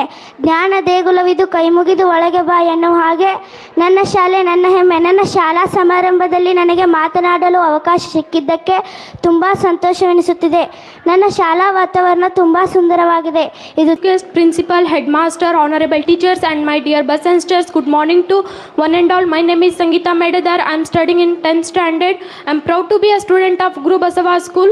Our school provides a disciplined, friendly, motivating environment. It helped us students grow not only academically but also socially and morally. Our teachers are the real strength of our school. They guide us with a dedication, patience and care. I would like to say few words about my teachers. Our social science teacher JP Patil ma'am always guided us to go in a right path, corrected our mistakes with care and ನಾವು ಈ ಕಾಲೇಜಿಗೆ ಹೊಸಬರಾಗಿ ಬಂದಿದ್ದೇವೆ. ಆದರೆ ಇಂದು ಈ college ನಮ್ಮ ಎರಡನೇ ಮನೆಯಂತಾಗಿದೆ. ಈ ಶಾಲೆ ನಮಗೆ ಶಿಕ್ಷಣದ ಜೊತೆಗೆ ಜೀವನದ ಪಾಠಗಳನ್ನು ಕಲಿಸಿದೆ.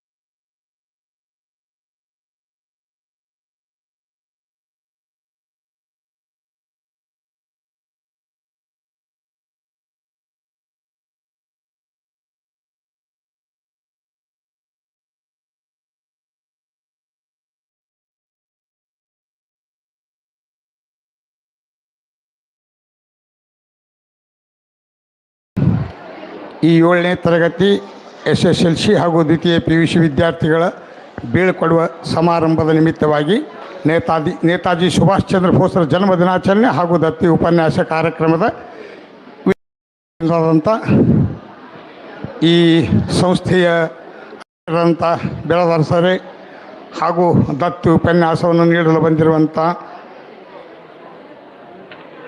ಈರಣಿ ಕೇಳಿಸರೆ ಹಾಗೂ ವೇದಿಕೆ ಮೇಲೆ ಆಶೀರ್ವಾದಂಥ ಎಲ್ಲ ಅತಿಥಿಗಳೇ, ಉಪನ್ಯಾಸಕರೇ ಹಾಗೂ ಇಲ್ಲಿ ಸೇರಿರುವಂಥ ವಿದ್ಯಾರ್ಥಿನಿಯರೇ ಹಾಗೂ ಪಾಲಕ ವೃಂದವೇ, ನಿಮ್ಮೆಲ್ಲರಿಗೂ ನನ್ನ ನಮಸ್ಕಾರಗಳು. ಈಗೆಲ್ಲರೂ ನೀವು ನಿಮ್ಮ ಬಹುಮಾನಗಳನ್ನು ತೊಗೊಂಡಿರಿ, ಸ್ವಲ್ಪ ಶಾಂತಾಗಿದ್ದು ಬಿಡ್ರಿ. ಯಾಕಂದ್ರೆ ತೊಗೊಳ್ಳೋಂಥ ಗಡಬಡಿ ಆಗ್ಯಾವ, ಏನು ಎಕ್ಸ್ಚೇಂಜ್ ಮಾಡೋದಿದ್ರೆ ಎಕ್ಸ್ಚೇಂಜ್ ಮಾಡ್ಕೊರಿ, ನಿಮ್ಮದು ಅವ್ರಿಗೆ ಹೋಗಿತ್ತು ಅವ್ರಿಗೆ ಹೋಗಿತ್ತು ಅಂತ ಮಾಡ್ಕೊಂಡು ಒಂದು ಎರಡು ನಿಮಿಷ ಸುಮ್ಮ ಕೂತು ಬಿಡ್ರಿ. ಯಾಕಂದ್ರೆ ನಾ ಹೇಳೋದು ಏನದಪ್ಪ ಅಂದ್ರೆ, ಈಗ ಸರ್ ನಮ್ಮನ್ನು ಸನ್ಮಾನ ಮಾಡಿದ್ರು. ಸನ್ಮಾನ ಮಾಡ್ಬೇಕಾದ್ರೆ ಏನು ಮಾಡಿದ್ರು, ಮೊದಲು ಕುಂಕುಮ ಹಚ್ಚಿದ್ರು. ಕುಂಕುಮ ಎಲ್ಲಿ ಹಚ್ತಾರೆ? ನಮ್ಮ ದೇಶದಾಗ ಅಷ್ಟೇ ಹಚ್ತಾರೆ. ಯಾಕಂದ್ರೆ ಇದು ನಮ್ಮ ಹಿಂದಿನಿಂದ ನಡೆದು ಬಂದ ಪದ್ಧತಿ ಅಂದ್ರೇನು, ಇದು ನಮ್ಮದೇ ಆದಂಥ ಪದ್ಧತಿ, ನಮ್ಮ ಸ್ವದೇಶದ ಪದ್ಧತಿ. ನಾನು ಆತ್ಮನಿರ್ಭರ ಭಾರತದ ಜಿಲ್ಲಾ ಸಂಚಾಲಕ. ಆದರೆ ಮೊದಲನೇ ಹಿಡ್ಕೊಂಡು 2017ರಿಂದ ಸ್ವದೇಶಿ ಜಾಗರಣ ಮಂಚದಲ್ಲಿ ಕೆಲಸ ಮಾಡ್ತಾಯಿದ್ದೀನಿ. ನಾನು ಹೇಳಬೇಕಾದಂದ್ರೇನು, ಸ್ವದೇಶಿ ಬಗ್ಗೆ ಹೇಳಬೇಕು. ಸ್ವದೇಶಿ ಅಂದರೆ ಏನು ಅಂದರೆ, ನಮ್ಮ ದೇಶದ ಉತ್ಪನ್ನಗಳನ್ನೇ ನಾವು ಬಳಸುವುದು ಹಾಗೂ ನಾವು ಸ್ವದೇಶಿ ಆಗಿರುವುದು. ನಮ್ಮ ಸ್ವದೇಶಿ ತತ್ವಗಳಲ್ಲಿ ಈಗ ಹಂಗೆ ಮನುಷ್ಯನ ಶರೀರ ನಿರ್ಮಾಣವಾಗಬೇಕಾದ್ರೆ ಪಂಚಮಹಾಭೂತಗಳಿರ್ತಾವೆ ಅಂತ ಹೇಳ್ತಾರೆ. ಅದೇ ಥರ ನಮ್ಮ ಸ್ವದೇಶಿಗೂ ಪಂಚತತ್ವಗಳದಾವೆ. ಅವು ಯಾವ ಅಂದರೆ, ಸ್ವಭಾಷಾ, ಸ್ವಭೂಷಣ, ಸ್ವಭೋಜನ, ಸ್ವಭುವನ, 5ನೇದು ಸ್ವಭಾವ. ಸ್ವಭಾಷೆ ಅಂದ್ರೆ ನಿಮಗೆ ಅರ್ಥ ಆಗುತ್ತಾ? ಸ್ವಭಾಷೆ ಅಂದ್ರೆ ನಮ್ಮಲ್ಲಿ ಭಾಷೆ ಯಾವುದಪ್ಪ ಅಂದ್ರೆ ಕನ್ನಡ. ಇವತ್ತೆಲ್ಲ ಇವರು ಇಂಗ್ಲೀಷ್ನಾಗ ಅನೌನ್ಸ್ ಮಾಡಿದರು, ಇಂಗ್ಲೀಷ್ನಾಗ ಸ್ಪೀಚು ಮಾಡಿದ್ರು. ಅವೆಲ್ಲದಕ್ಕಿಂತ ಕನ್ನಡದಾಗ ಅನೌನ್ಸ್ ಮಾಡೋದು, ಕನ್ನಡದಾಗ ಸ್ಪೀಚ್ ಮಾಡೋದು ಎಷ್ಟು ನಮಗೆ ಅರ್ಥ ಆಯ್ತಲ್ಲ, ಅಷ್ಟು ಇಂಗ್ಲೀಷ್ದ ಅರ್ಥ ಆಗೋದಿಲ್ಲ. ಯಾಕಂದ್ರೆ ನಾವು ಇಂಗ್ಲೀಷ್ದಾಗ ಹುಡುಕಾಡಕ್ಕೆ ಹೋದ್ರೆ ಒಂದೊಂದು ಶಬ್ದಗಳು ಸಿಗ್ತಾವೆ ನಮಗೆ. ಯಾಕಂಟು ನಮ್ಮ ಶಬ್ದ ಸಂಗ್ರಹ ವೊಕ್ಯಾಬ್ಲರಿ ಇರಲ್ಲ. ಕನ್ನಡದ ಒಂದೇ ಒಂದು ಇದು ಅರ್ಥಕ್ಕೆ 4-5 ಹೇಳ್ತೀವಿ. ಆಗಲೇ ಹೋಗ್ಬೇಕು ಮಗಳು ತಮ್ಮ ಸರ್ಗಳು ವರ್ಣನ ಮಾಡಕತ್ಲು. ಆಕೆ ಇಂಗ್ಲೀಷ್ನಾಗ ಮಾಡೋದು ಹೇಳಿದ್ರೆ ಅಕ್ಕಿದ್ದಿಲ್ಲ, ಅಷ್ಟು ಚಂದ ಬರ್ತಿದ್ದಿಲ್ಲ. ಕನ್ನಡದಾಗ ಎಷ್ಟು ಚಂದ ಹೇಳಿದ್ಲು ಅವ್ರ ಬಗ್ಗೆ ಎಲ್ಲ. ಈ ಸರ್ ಹಿಂಗೆ ಅದಾರ, ಈ ಸರ್ ಹಿಂಗೆ ಅದಾರ ಅಂತ ಅವ್ರ ಬಗ್ಗೆ ಹೇಳಿ ಕನ್ನಡದಾಗ ಹೇಳಿದ್ರೆ ಚಂದ ಅನಿಸ್ತದೆ. ಅದಕ್ಕೆ ಯಾವಾಗಲೂ ನಾವು ನಮ್ಗೆ ಅನಿಸಿದ್ದನ್ನು ಹೇಳಬೇಕು. ಅವ್ರ ಮುಂದಿನವರು ತಿಳ್ಕೊಬೇಕಾದ್ರೆ ಸ್ವಭಾಷೆಯನ್ನೇ ಉಪಯೋಗ ಮಾಡ್ಬೇಕು ನಾವು. ಅಂದರೆ ನಮ್ಮ ಸ್ವಂತ ಭಾಷೆನೇ ಕನ್ನಡನೇ ಉಪಯೋಗ ಮಾಡಬೇಕು. ಮತ್ತೊಂದು ಭಾಷೆ ಬ್ಯಾಡತ್ನ ಅನ್ನಂಗಿಲ್ಲ, ಅದ್ರ ಬಗ್ಗೆ ಸೌಹಾರ್ದ ಇರಲಿ, ಆದರೆ ಸ್ವಭಾಷೆಯನ್ನೇ ನಾವು ಇದು ಭಾಳಷ್ಟು ಉಪಯೋಗ ಮಾಡೋಣ. ಎರಡನೇದು ಸ್ವಭೂಷಣ. ಸ್ವಭೂಷಣ ಅಂದ್ರೆ ನಮ್ಮ ನೆಲದ ಭೂಷಣ. ಈಗ ನಮ್ಮ ಹಳ್ಳಿಯಾಗ ಧೋತ್ರ, ನಿರ್ಸಲ್ಟೆ, ಪಟಕ ಹಾಸುತ್ತಾರ, ಆಮೇಲೆ ತಾಯಂದರು ಸೀರೆ ರವಿಕೆ ಹಾಕೊಂಬಂದು ಅಗಲಿ ಕುಂಕುಮ ಹಚ್ಕೊಂಬಂದ್ರೆ ಕೈ ಮುಗಿಬೇಕು ಅನ್ನಿಸ್ತದೆ ನಮಗೆ. ಅಂಥ ಒಂದು ಭೂಷಣ ನಮ್ಗೆ, ನಮ್ಮ ಸ್ವದೇಶಿ ಅಂಥ ಭೂಷಣಗಳನ್ನೇ ನಾವು ತೊಡಬೇಕು. ಇನ್ನು ಸ್ವಭೋಜನ. ಸ್ವಭೋಜನ ಅಂದ್ರೆ ನಮ್ಮ ಈ ನೆಲದ ಭೋಜನ. ಆ್ಯಕ್ಚುಲಿ ಹೇಳ್ಬೇಕಪ್ಪ ಅಂದ್ರೆ ಫಲ ಪುಷ್ಪ ಕೆಲವೊಂದು ಬೆಳೆಗಳು ಆಯಾ ಪ್ರಕೃತಿದತ್ತವಾಗಿ ಬಂದಿರ್ತಾವೆ. 40 ಕಿಲೋಮೀಟ್ರ್ಗೊಮ್ಮೆ ಚೇಂಜ್ ಹಾಕೋತ ಹೋಗ್ತಾವೆ. ನಾವು ಜೋಳ ಬೆಳಿತೀವಿ ಅಂದ್ರೆ ಆ ಕಡೆ ಜೋಳ ಬೆಳೆಯಂಗಿಲ್ಲ. ಎಲ್ಲಿ ದಕ್ಷಿಣ ಕರ್ನಾಟಕದಾಗ ಅವ್ರು ರೈಸ್ ರಾಗಿ ಹಿಂಗೆ ಬೆಳಿತಾರೆ, ಅವು ಚೇಂಜ್ ಹಾಕಾವು. ಅದಕ್ಕೆ ತಕ್ಕಂಗೆ ಭೋಜನ. ನಮ್ಮ ಭೋಜನ ಏನದು ಅದನ್ನೇ ಮಾಡ್ಬೇಕು ನಾವು. ಅದು ಇದು ಬಿಟ್ಟು ಹುಡುಗರು ಏನು ಮಾಡ್ತಾವೆ, ಧಾಬಾಕ್ಕೆ ಹೋಗೋದು, ತಂದೂರು ರೊಟ್ಟಿ ಪಾಲ ಅವು ತಿಂದು ಬರೋದು. ತಂದೂರು ರೊಟ್ಟಿ ಹರಿದು ಹಿಂಗೆ ಜಗ್ತಿರ್ತಾವೆ. ಅದೇ ನಮ್ಮ ತಾಯಿಯಂದ್ರೆ ಮಾಡಿದಂಥ ಬಿಸಿ ರೊಟ್ಟಿ ಚಟ್ನಿ ತಿಂದರೆ ಎಷ್ಟು ತಾಕತ್ತು ಬರ್ತದೆ. ಈ ಸ್ವಭೋಜನಕ್ಕೆ ನಾವು ಹೊಂದ್ಕೋಬೇಕು. ಇನ್ನು ಸ್ವಭುವನ. ಸ್ವಭುವನ ಅಂದ್ರೆ ಮನೆ ನಮ್ಮ ಹಿರಿಯರು ಕಟ್ತಿದ್ದಾರಲ್ಲ, ಹೆಂಗೆ ಕಟ್ತಿದ್ರು, ತಲಬಾಗಲ, ಓಂಕಾರ, ಶ್ರೀಕಾರ ಹಾಗೂ ಒಂದು ಗಣಪತಿ ಮಾಡ. ನೀವು ಈಗ ಮಾಡರ್ನ್ ಟೆಕ್ನಾಲಜಿ ಬಂದದ ತಿಳ್ಕೊಂಡು ಎಲ್ಲಿ ಬೇಕಲ್ಲಿ ಟಾಯ್ಲೆಟ್ ಕಟ್ಟಿದ್ರೆ ಅಲ್ಲ ಅದು. ಸ್ವಭುವನ ಅಂದ್ರೆ ನಮ್ಮ ಹಿರಿಯರು ಕಟ್ಟಿದಂಗೆ ನಮ್ಮದೇ ಆದಂಥ ಒಂದು ಶೈಲಿ ಒಳಗೆ ಭುವನವನ್ನು ಕಟ್ಟಬೇಕು. ಇನ್ನು ಕೊನೆಯದಾಗಿ ಸ್ವಭಾವ. ಸ್ವಭಾಷಾ, ಸ್ವಭೂಷಣ, ಸ್ವಭೋಜನ, ಸ್ವಭುವನ ಮುಗಿತು. ಇನ್ನು ಸ್ವಭಾವ. ಸ್ವಭಾವ ಅಂದ್ರೆ ಏನರಪ್ಪ ಇದು ಭಾಳ ಕಠಿಣ ಅದ. ಸ್ವದೇಶಿ ಭಾವ ಬರಬೇಕು ನಮ್ಗೆ. ಸ್ವದೇಶಿ ಭಾವ ಬರಬೇಕಂದ್ರೆ ಹೆಂಗಂದ್ರೆ ಇದಕ್ಕೊಂದು ಸಣ್ಣ ಉದಾಹರಣೆ ಕೊಡ್ತೀನಿ. ಹಿಂದಕ್ಕೆ ರಾಮಾಯಣದಾಗ ರಾಮ ಲಕ್ಷ್ಮಣ ಹೋಗಿ ಲಂಕೆಯನ್ನು ಗೆದ್ದರು. ಅವರು ಲಂಕೆಯನ್ನು ಗೆದ್ದಾಗ ಯಾರು ಲಕ್ಷ್ಮಣ ಹೇಳ್ದ ರಾಮಗೆ, ಇನ್ನು ಹೆಂಗಿದ್ರು ಶ್ರೀಲಂಕಾ ಗೆದ್ದೀವಿ, ಇದು ಒಂದು ಬಂಗಾರದ ಒಂದು ದೇಶದ, ಇಲ್ಲೇ ಇದ್ಬಿಡೋದು ಸುಮ್ಮನೆ ಅಲ್ಲಿ ಹೋಗಿ ಇದು ಸಾರಿ ಅವ್ರು ತಮ್ಮಿರ್ತಾನೆ ಭರತ ಹೆಂಗಿದ್ರು ಹಿಂದೂಸ್ತಾನ ಹಾಳಾಕತ್ತಾನೆ, ನಾವು ಇಲ್ಲೇ ಲಂಕಾ ಇರಬಾರ್ದು ಅಂದವ. ಅವಾಗ ರಾಮ ಹಂಗೆ ಬೇಡ ಬೆತ್ತಂದು ಬೇಡ, ನಮ್ಮ ಏನು ಜನ್ಮಭೂಮಿಗೆ ಹೋಗೋನು, ಜನ್ಮಭೂಮಿನೇ ಸ್ವರ್ಗ ಇದ್ದಂಗೆ, ಅದಕ್ಕೆ ಒಟ್ಟು ಹೋಗೋನು ನಾವು ಭಾರತಕ್ಕೆ ಬಂದರು. ಬಂದು ರಾಮನ ಪಟ್ಟಾಭಿಷೇಕ ನಡೀತು. ಸ್ವಲ್ಪ ಕೇಳ್ರಿದು ನೀವೆಲ್ಲರೂ ನೋಡಿರಿ, ಹನುಮಂತ ಎಲ್ಲಿ ಶಿಳಿ ತೋರಿಸೋದು, ಯಾವಾಗ ಶಿಳಿ ತೋರಿಸ್ದ, ಯಾಕೆ ತೋರಿಸ್ದ ಅನ್ನೋದು ಭಾಳ ಮಂದಿ ಗುರುತಿರಾಕಿಲ್ಲ. ಅವಾಗ ಅವ ಅಂದಾಗ ರಾಮನ ಪಟ್ಟಾಭಿಷೇಕ ನಡೀತು. ರಾಮನ ನಡೆದಾಗ ಅವ್ರೇನು ಮಾಡಿದ್ರು, ರಾಮ ಎಲ್ಲರಿಗೂ ಬಂದ ಈ ಪಟ್ಟಾಭಿಷೇಕ ಬಂದವರಿಗೆಲ್ಲ ಒಂದು ಬಹುಮಾನ, ಒಂದು ಇದು ಕೊಡೋದು, ಕಾಣಿಕೆ ಕೊಡೋದು. ಕಾಣಿಕೆ ಕೊಡಬೇಕಂತ ಕಾಣಿಕೆನೇ ಒಂದು ಗುಡ್ಡನೆ ಮಾಡಿದರು. ಎಲ್ಲರೂ ಬಂದವರಿಗೆಲ್ಲ ಒಂದು ಕಾಣಿಕೆ ಕೊಟ್ಟರು. ಹಿಂಗೆ ಕೊಡ್ಕೋತ ಹೋದ್ರು. ಕಾಣಿಕೆನೇ ಮುಗಿದು ಎಲ್ಲರೂ ತೊಗೊಳೋರು ಮುಗಿದ್ರು. ಲಾಸ್ಟಿಗೆ ಒಬ್ಬ ಉಳಿದಿದ್ದ. ಯಾರು ಉಳಿದ್ರು? ಹನುಮಂತ ಉಳಿದಿದ್ದ. ಹನುಮಂತಿಗೇನು ಕಾಣಿಕೆನೇ ಕೊಟ್ಟಿದ್ದಿಲ್ಲ. ಅವಾಗಂದ್ರು ಎಲ್ಲ ಕಾಣಿಕೆನೇ ಮುಗಿದು ಮತ್ತು ಹನುಮಂತಿಗೇನು ಕಾಣಿಕೆ ಕೊಟ್ಟಿಲ್ಲ. ಸೀತಾದೇವಿ ಹೇಳಿದ್ಲು. ಹೌದಲ್ಲ ಅಂದವ ರಾಮ. ಮತ್ತು ಏನು ಕೊಡಬೇಕು ಅವನಿಗೆ? ನಾನು ಸೀತಾದೇವಿ ತನ್ನ ಕೊರಳಿಗೆ ಒಂದು ಮುತ್ತಿನ ಹಾರ ಅಗದಿ ಒಂದು ಬೆಲೆಯುಳ್ಳ ಮುತ್ತಿನ ಹಾರ ಇತ್ತು. ಇದನ್ನು ಕೊಡ್ರಿ ಎತ್ತು ಕೊಟ್ಟಲೆ ಕೊಡೋಣ. ಅದನ್ನು ಹನುಮಂತ ಕೊಟ್ಟರು. ಯಾರೋ ರಾಮ ಕೊಟ್ಟ. ಹನುಮಂತ ಹೇಳ ಆ ಮುತ್ತಿನ ಹಾರ ಒಂದು ಮುತ್ತು ತೆಗೆದು ಕಡಿಯೋದು ಒಗೆಯೋದು, ಒಂದು ಮುತ್ತು ತೆಗೆದು ಕೊಡಿಯೋದು ಒಗೆಯೋದು ಮಾಡಕ್ಕದು. ನೀವ್ಯಾಕೆ ಹಿಂಗೆ ಮಾಡಕತ್ತ ಅಂದ್ಲಕ್ಕಿಲ್ಲ, ಎಷ್ಟು ಬೆಲೆ ಬೀಳ ಅಂತ ಒಂದು ಮುತ್ತಿನ ಹಾರ ಕೊಟ್ಟು ನೀವ್ಯಾಕೆ ಹಿಂಗೆ ಮಾಡಕತ್ತ ಅಂದು ಯಾಕೇನದು ಸೀತಾಮಾತೆ, ಏನು ನಿನ್ನ ಕಪಿ ಚೇಷ್ಟೆ ನೀ ಬಿಡಲಿಲ್ಲಲ್ಲ ಅಂದು.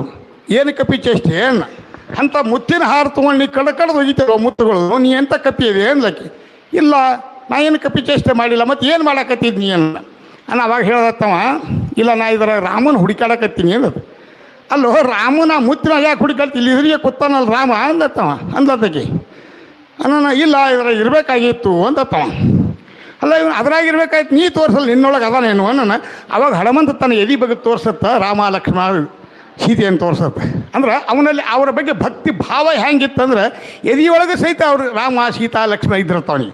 ಅಂಥ ಭಾವ ನಮ್ಮ ಸ್ವದೇಶಿ ಭಾವ ನಮಗೆ ಬರಬೇಕಾಗ್ಯದ. ಅಂದ್ರೆ ನಾವು ಎಲ್ಲಿ ಹೋದಲ್ಲಿ ಸ್ವದೇಶಿ ವಸ್ತುಗಳನ್ನು ಉತ್ಪನ್ನ ಮಾಡಬೇಕು, ನಾವು ಸ್ವದೇಶಿಯಾಗಿ ಇರಬೇಕು ಅನ್ನೋ ಒಂದು ಭಾವ ನಮ್ಮಲ್ಲಿ ಬರಬೇಕು. ಇದು ನಮ್ಮ ಸ್ವದೇಶಿ ಒಂದು ತತ್ವದ. ಇದನ್ನು ನೀವೆಲ್ಲರೂ ಆಚರಣೆ ಮಾಡ್ಕೋಬೇಕು. ಇದರ ಮುಂದಿಂದು ನಮ್ಮ ಸ್ವಾವಲಂಬಿ ಭಾರತ. ನಾವು ಸ್ವಾವಲಂಬಿಗಳಾಗಿರಬೇಕು. ಸ್ವದೇಶಿಗಳಾದರೂ ಸಾಲಂಗಿಲ್ಲ, ಸ್ವಾವಲಂಬಿಗಳಾಗೇ ಇರಬೇಕು. ಅದಕ್ಕೆ ಕೆಲವೊಂದು ಸ್ವಾವಲಂಬಿಗಳದ್ದು ಒಂದೊಂದು ಇವು ಅದಾವ, ನಮ್ಮ ಸ್ಲೋಗನ್ಗಳದಾವ. ಒಂದು ನಿಮಿಷ.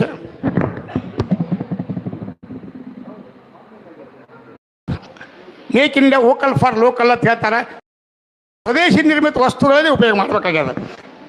ಈಗ ನೀವೆಲ್ಲರೂ SSLC ಪಾಸ್ ಆದ್ರಿ, PUC ಪಾಸ್ ಆಗಿ ನಿಮ್ಮ ಜೀವನದ ಹೊಕ್ಕೆ ನೀವು ಯುವಕರದಿರಿ.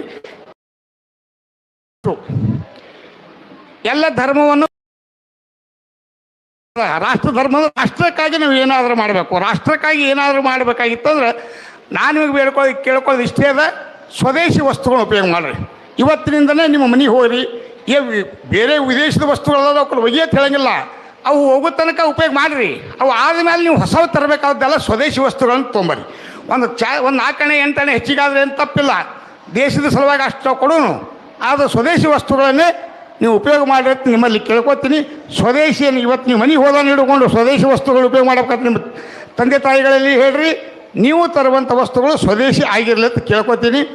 ಅದರಂತೆ ಈ ಸ್ವದೇಶಿ ವಸ್ತುಗಳ ಸಲುವಾಗಿ ನೀವು ಇವತ್ತೊಂದು ಪ್ರತಿಜ್ಞೆ ಮಾಡಬೇಕಾಗ್ಯದ. ಅದಕ್ಕೆಲ್ಲರೂ ಒಂದೇ ನಿಮಿಷ ಎದ್ದು ನಿಂತು ಈ ಪ್ರತಿಜ್ಞಾವಿಧಿಯನ್ನು ಹೇಳಬೇಕಂತ ನಾನು ನಿಮ್ಮಲ್ಲಿ ಕೇಳ್ಕೊತಾ ಇದ್ದೀನಿ.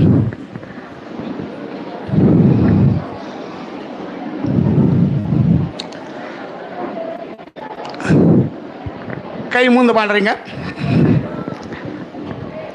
ಆತ್ಮನಿರ್ಭರ ಭಾರತ ಪ್ರತಿಜ್ಞಾ ವಿಧಿ. ನಾನು ಆತ್ಮನಿರ್ಭರ ಭಾರತದ ಕನಸನ್ನು ನನಸಾಗಿಸಲು ಶ್ರಮಿಸುತ್ತೇನೆ. ಸ್ವದೇಶಿ ಉತ್ಪನ್ನಗಳನ್ನು ಬಳಸುತ್ತೇನೆ. ಸ್ಥಳೀಯ ಕೈಗಾರಿಕೆ ಮತ್ತು ಉದ್ಯಮಗಳನ್ನು ಬೆಂಬಲಿಸುತ್ತೇನೆ. ನನ್ನ ಗ್ರಾಮ, ನಗರ ಮತ್ತು ದೇಶದ ಪ್ರಗತಿಗೆ ನಾನು ನನ್ನ ಕೊಡುಗೆಯನ್ನು ನೀಡುತ್ತೇನೆ.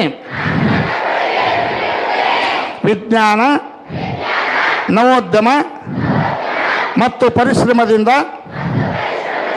ನವಭಾರತ ನಿರ್ಮಾಣಕ್ಕೆ ಬದ್ಧನಾಗಿರುತ್ತೇನೆ. ಆತ್ಮನಿರ್ಭರ ಭಾರತವೇ ಶಕ್ತಿಶಾಲಿ ಭಾರತದ ಮಾರ್ಗವನ್ನು ನಂಬುತ್ತೇನೆ. ಭಾರತ್ ಮಾತಾ ಕಿ. ಇಷ್ಟು ಹೇಳಿ ನಾನು 2 ಮಾತುಗಳನ್ನು ಮುಗಿಸ್ತೀನಿ. ಜೈ ಹಿಂದ್, ಜೈ ಕರ್ನಾಟಕ. ಮುಖ್ಯ ಅತಿಥಿಗಳಾಗಿ ಭಾಷಣವನ್ನು ನೀಡಿರುವಂಥ ಶಂಕರಗೌಡ್ ಪಾಟೀಲರೇ ಹಾಗೂ ಈಗ ತಾನೇ ಸ್ವದೇಶಿ ಬಗ್ಗೆ ಎಲ್ಲರನ್ನು ಜಾಗೃತಗೊಳಿಸಿರುವಂಥ ನಿವೃತ್ತ ಇಂಜಿನಿಯರ್ ಆದಂಥ ಶಂಕರಗೌಡ ಪಾಟೀಲ್ ದೊಮ್ನಾಳ್ ಅವರೇ ಹಾಗೂ ವೇದಿಕೆ ಮೇಲೆ ಆಸೀನರಾಗಿರುವಂಥ ಈ ಗುರುಬಸವ ಪ್ರೌಢಶಾಲೆ ಮತ್ತು ಪದವಿ ಪೂರ್ವ ಮಹಾವಿದ್ಯಾಲಯದ ಮುಖ್ಯ ಗುರುಗಳು, ಪ್ರಾಚಾರ್ಯರು ಹಾಗೂ ವೇದಿಕೆಯ ಮುಂಭಾಗದಲ್ಲಿ ಆಸೀನರಾಗಿರುವಂಥ ಪ್ರೀತಿಯ ವಿದ್ಯಾರ್ಥಿನಿಯರೇ, ಇವತ್ತು ನಮ್ಮ ಜಗತ್ತು ಎಷ್ಟು ಧನ್ಯವಾದಗಳನ್ನು ಹೇಳಿದರೂ ಕಡಿಮೆಯೇ ಇದೆ. 2 ಮಹಾಪುರುಷರ ಸ್ವಾಮಿ ವಿವೇಕಾನಂದರದು ಮತ್ತು ನೇತಾಜಿ ಸುಭಾಷ್ ಚಂದ್ರ ಬೋಸ್ ಅವರ ಜನ್ಮದಿನವು ಜನವರಿ ತಿಂಗಳಿನಲ್ಲಿ ಪ್ರತಿ ವರ್ಷ ಬರ್ತಾ ಇದೆ.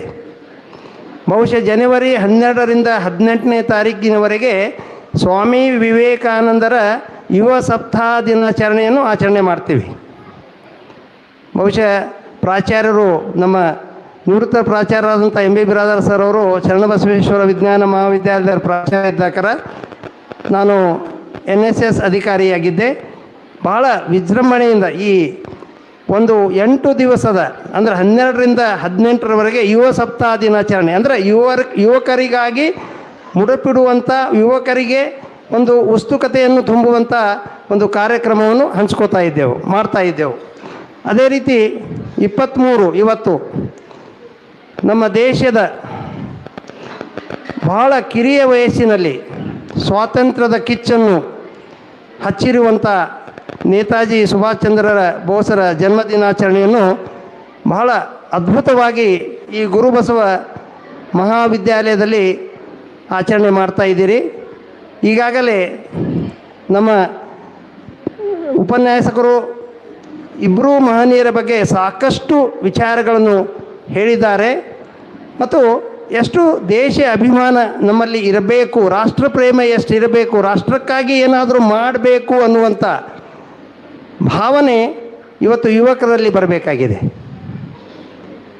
ಯಾಕಂದ್ರೆ ದೇಶವನ್ನು ಕಾಯುವವರು ಯಾವುದೇ 12 ತಿಂಗಳು ಚಳಿಗಾಲ, ಮಳೆಗಾಲ, ಬೇಸಿಗೆ ಕಾಲ ಯಾವ ಕಾಲನ್ನು ಲೆಕ್ಕಿಸದೆ ತಮ್ಮ ಜೀವವನ್ನು ಮುಡುಪಾಗಿ ಇಟ್ಟು ಅವರು ಯಾವಾಗ ಸಾಯ್ತಾ ಇದ್ದಾರೆ ಅನ್ನೋದು ಅವ್ರಿಗೆ ಗೊತ್ತಿಲ್ಲ. ಅವರು ನಮಗೆ ರಕ್ಷಣೆ ಮಾಡ್ತಾ ಇದ್ದಾರೆ.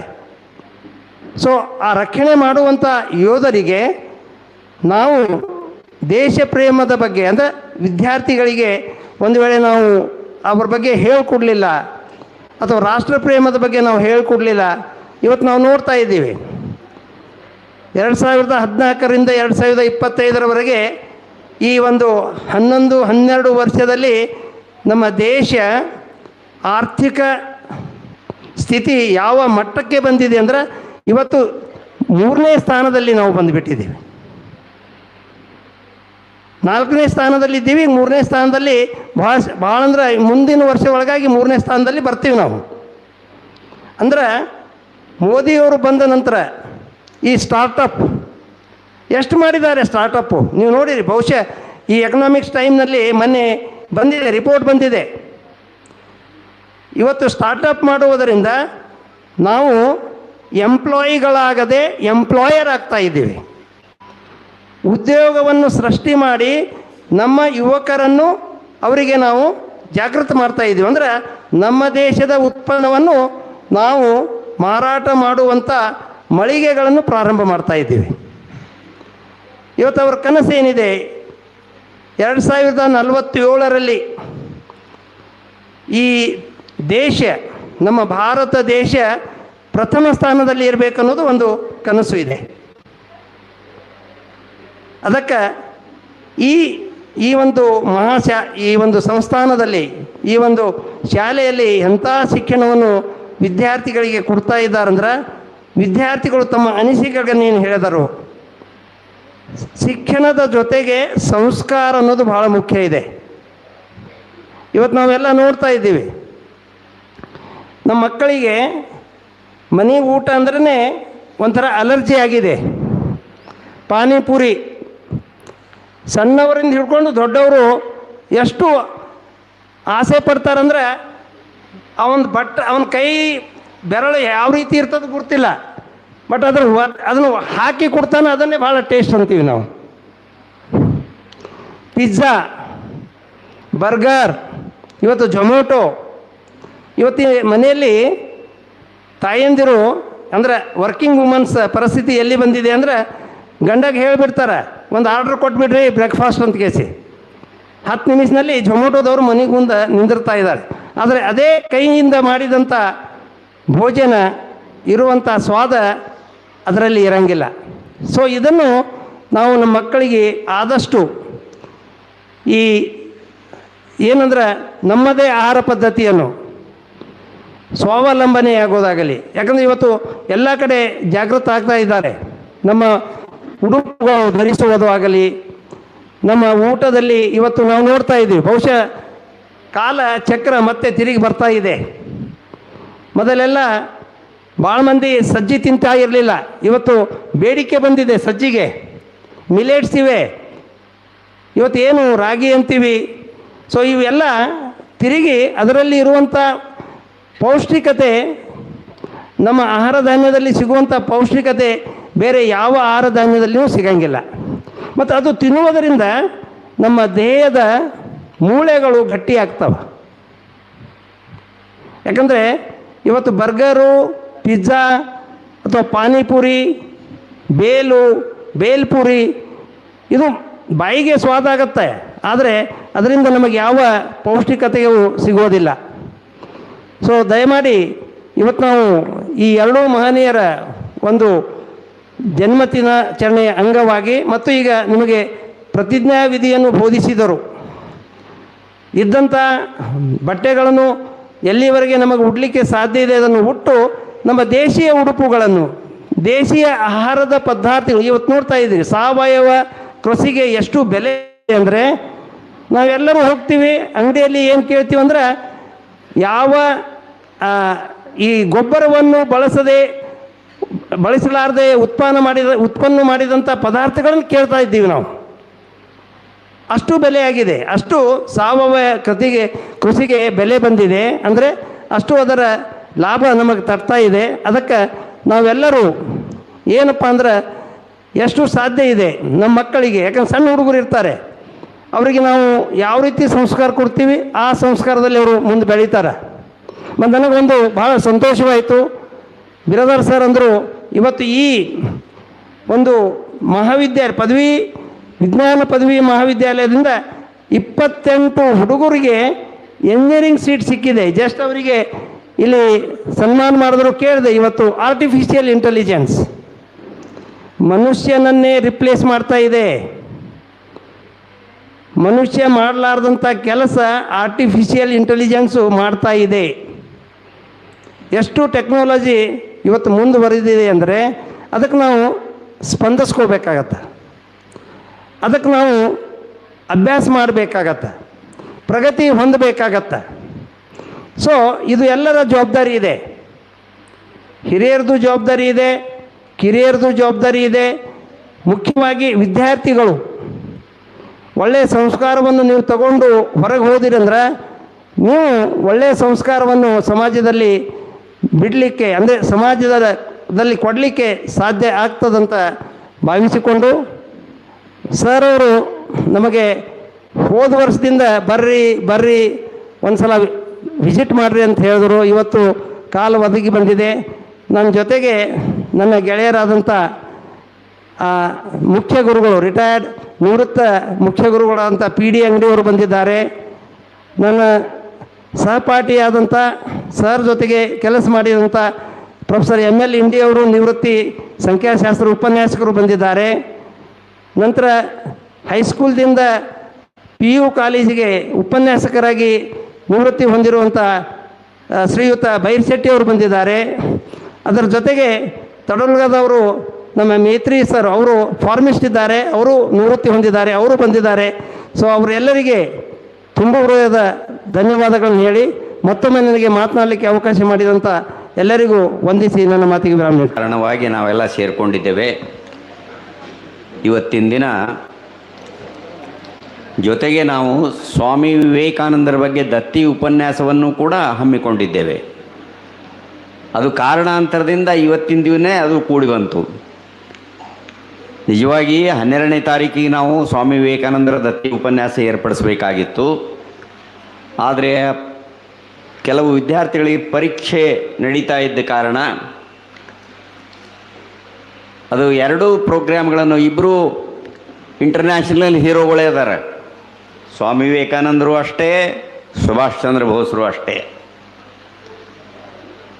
ಅದಕ್ಕೆ ಒಂದೇ ದಿವಸ ನಾವು ಕಾರ್ಯಕ್ರಮವನ್ನು ಹಮ್ಮಿಕೊಂಡ್ರೆ ಭಾಳ ಚೆನ್ನಾಗಿರ್ತದಂತ ನಮ್ಮ ಶಿಕ್ಷಕರದು ಅಭಿಪ್ರಾಯ ಇದ್ದದ್ರಿಂದ ಎರಡೂ ಪ್ರೋಗ್ರಾಮ್ಗಳನ್ನು ನಾವು ಇವತ್ತೇ ಮಾಡಬೇಕಾಯಿತು. ಆದರೂ ಪ್ರತಿ ವರ್ಷ ಈ ಕಾರ್ಯಕ್ರಮ 23 ಜಾನ್ವರಿ ಇದನ್ನು ನಾವು fix ಮಾಡ್ಕೊಂಡಿದ್ದೇವೆ. Annual day Subhash Chandra ಬೋಸರ ಜಯಂತಿ ಜೊತೆಗೆ ಫಿಕ್ಸ್ ಮಾಡೇ ಬಿಟ್ಟಿದ್ದೇವೆ. ಇದು ಯಾವ ಕಾಲಕ್ಕೂ ಚೇಂಜ್ ಆಗೋದಿಲ್ಲ. ಜೊತೆಗೆ ಸ್ವಾಮಿ ವಿವೇಕಾನಂದರ ಫೋಟೋನೂ ಅವತ್ತಿಟ್ಟಿರ್ತೇವೆ, ಯಾಕಂದರೆ ಅವರು ಜಾನ್ವರಿ 7ಗೆ ಹುಟ್ಟಿದ್ದು. ಒಂದು ಕಡೆ ಸ್ವಾಮಿ ವಿವೇಕಾನಂದರು, ಒಂದು ಕಡೆ ಸುಭಾಷ್ ಚಂದ್ರ ಬೋಸರು. ಇಬ್ಬರನ್ನೂ ಸ್ಮರಿಸಬೇಕು ನಮ್ಮ ವಿದ್ಯಾರ್ಥಿಗಳು ಅಂತ. ಈಗ ಒಂದು ಸಮಾರಂಭಕ್ಕೆ ಒಂದು ಅಧ್ಯಕ್ಷ ಭಾಷಣ ಒಂದು ಇರಬೇಕು, ನಿರ್ವಾಹ ಇಲ್ಲ. ಈಗಾಗಲೇ ನಮ್ಮ ಅತಿಥಿಗಳು ಚೆನ್ನಾಗಿ ಮಾತಾಡಿದ್ದಾರೆ. ಈರನಿಕೇರಿ ಸರು ಸ್ವಾಮಿ ವಿವೇಕಾನಂದರ ಬಗ್ಗೆ ನಿಮಗೆಲ್ಲ ಬಹಳ ವಿದ್ವತ್ಪೂರ್ಣವಾದಂಥ ಉಪನ್ಯಾಸವನ್ನು ನೀಡಿದ್ದಾರೆ. ಹಾಗೆ ನಮ್ಮ ಶಂಕರಗೌಡ ಪಾಟೀಲರು ಕೂಡ ಸ್ವದೇಶಿ ಬಗ್ಗೆ ನಿಮಗೆಲ್ಲ ಮನಮುಟ್ಟುವ ಹಾಗೆ ಮಾತಾಡಿದ್ದಾರೆ ಮತ್ತು ನಿಮ್ಮ ಕಡೆಯಿಂದ ಶಪಥನೂ ಮಾಡಿಸಿದ್ದಾರೆ. ಭಾಳ ಒಳ್ಳೆಯ ಕೆಲಸ ಮಾಡಿದ್ದಾರೆ. ಈಗ ಅಧ್ಯಕ್ಷಿ ಭಾಷಣ ಮಾಡಲಿಕ್ಕೆ ಏನೂ ಉಳಿದೇ ಇಲ್ಲ. ಈಗ ಪಂಢರಪುರ ವಾರಿಗೆ ಕೆಲವೊಂದು ಜನ ಹೋಗ್ತಾ ಇದ್ದಾರಂತೆ ಪಂಢರಪುರಕ್ಕೆ. ಎಲ್ಲರೂ ಮುಂದಿದ್ದವರು ಭಜನೆ ಮಾಡ್ತಿದ್ರು, ವಿಠ್ಠಲ ವಿಠ್ಠಲ ವಿಠ್ಠಲ ಅಂಥೇಳಿ. ಹಿಂದೊಬ್ಬಕ್ಕೆ ಹೆಣ್ಮಗಳು ಹೊಂಟಿದ್ರು ಲಾಸ್ಟಕ್ಕೆ. ಅವರು ಮ್ಯಾಂದಿನವರೆಲ್ಲ ವಿಠ್ಠಲ ವಿಠ್ಠಲ ಅಂದ್ರೆ ಹೆಣ್ಮಗಳು ಅವ್ರಂದಂಗೆ ಎತ್ತಿದ್ರು ಅತ್ತಿಕ್ಕಿ. ಅವರೆಲ್ಲ ವಿಠಲ ವಿಠಲ ಪ್ರಾರ್ಥನೆ ಮಾಡ್ತಾರೆ. ಈಕಿ ಅವರನ್ನಂಗೆ ಯಾಕತ್ತಾಳ ಅಂತಂದರೆ, ನಮ್ಮ ಸಂಸ್ಕೃತಿಯಲ್ಲಿ ಹೆಣ್ಮಕ್ಳು ತಮ್ಮ ಗಂಡನ ಹೆಸರು ಅನ್ನೋದಿಲ್ಲ. ಹೆಣ್ಮಗಳ ಹೆಸರು ಗಂಡನ ಹೆಸರು ವಿಠಲ ಇತ್ತು. ಅದಕ್ಕೆ ಗಂಡನ ಹೆಸರು ಹ್ಯಾಂಗೆ ಹೇಳೋದು ಅಂತೇಳಿ ಯಾಕೆ ಅವ್ರನ್ನಂಗೆ ಅಂತಿದ್ರಂತ. ಅಧ್ಯಕ್ಷ ಭಾಷಣ ಅಷ್ಟೇ. ಈಗಾಗಲೇ ಏನು ಮಾತಾಡಿದ್ದಾರೆ ಎಲ್ಲರೂ, ಅವ್ರು ಹೇಳಿದ್ದನ್ನೇ ಮತ್ತೆ ನಾನು ಹೇಳ್ಬೋದು ಅಷ್ಟೇ. ಸಾಕಷ್ಟೆಲ್ಲ ನಿಮಗೆ ವಿಚಾರಗಳನ್ನು ಹೇಳಿದ್ದಾರೆ. ನಾವು ಸ್ವದೇಶಿ ಆಚರಣೆಯನ್ನು ಮಾಡೋದ್ರಿಂದ ನಮ್ಮ ದೇಶಕ್ಕೆ ಎಷ್ಟು ಒಳ್ಳೆಯದಾಗ್ತಾ ಇದೆ ಅನ್ನೋದ್ರ ಬಗ್ಗೆ ಶಂಕರಗೌಡರು ಚೆನ್ನಾಗಿ ನಿಮಗೆಲ್ಲ ಹೇಳಿದ್ದಾರೆ. ನಾನು 2001ರಲ್ಲಿ ರಿಟೈರ್ ಆದ ತಕ್ಷಣ ಬೀದರ್ನಿಂದ ಹುಬ್ಬಳ್ಳಿವರೆಗೆ ಒಂದು ಸ್ವದೇಶಿ ಜಾಥಾ ಇಟ್ಕೊಂಡಿದ್ದೇವೆ. ಒಂದು ಜೀಪ್ ತೊಗೊಂಡು ಒಂದು 8-10 ವಿದ್ಯಾರ್ಥಿಗಳು ನಾವೆಲ್ಲ ಒಂದು ಜೀಪ್ ಮಾಡ್ಕೊಂಡು ಹೋದೆವು. ಬೀದರ್ಲಿಂದ ಹುಬ್ಬಳ್ಳಿಗೆ ಹೋಗುವವರೆಗೆ ಒಂದು 27 ಕಡೆ ಸಭೆಗಳನ್ನು ಮಾಡಿದ್ದೆವು. 4-5 ದಿವಸದ ಕಾರ್ಯಕ್ರಮ ಆಗಿತ್ತು ಅದು. ಅಲ್ಲಿ ನಾವು ಮಾಡ್ಕೊಂಡದ್ದು ಏನಂದರೆ, ಪೆಪ್ಸಿ ಮತ್ತು ಕೋಕಾ ಕೋಲಾ ಇವೆರಡು ನಮ್ಮ ದೇಶದ ಪ್ರಾಡಕ್ಟ್ಸ್ ಅಲ್ಲ. ಆ ಪೆಪ್ಸಿ ಕೋಕಾ ಕೋಲಾ ಏನದ ಅಲ್ಲೆಲ್ಲ ವೆಸ್ಟರ್ನ್ ಕಂಟ್ರಿದೊಳಗೆ ಸಂಡಾಸ್ ತೊಳಿಕ್ಕೆ ಬಳಸ್ತಾರೆ ಅವರು. ಅವರೆಲ್ಲ ಸಿಕ್ಕಾಪಟ್ಟೆ ತಂದು ನಮಗೆಲ್ಲ ಕುಡ್ಲಿಕ್ಕೆ ಕೊಡ್ತಾರೆ. ಇಲ್ಲಿ ನಮ್ಮವ್ರೇ ಅಮೇರಿಕಾದಿಂದ ಬಂದದ್ದು ಕುಡಿತಾರೆ ನಮ್ಮ ಹುಡುಗರು.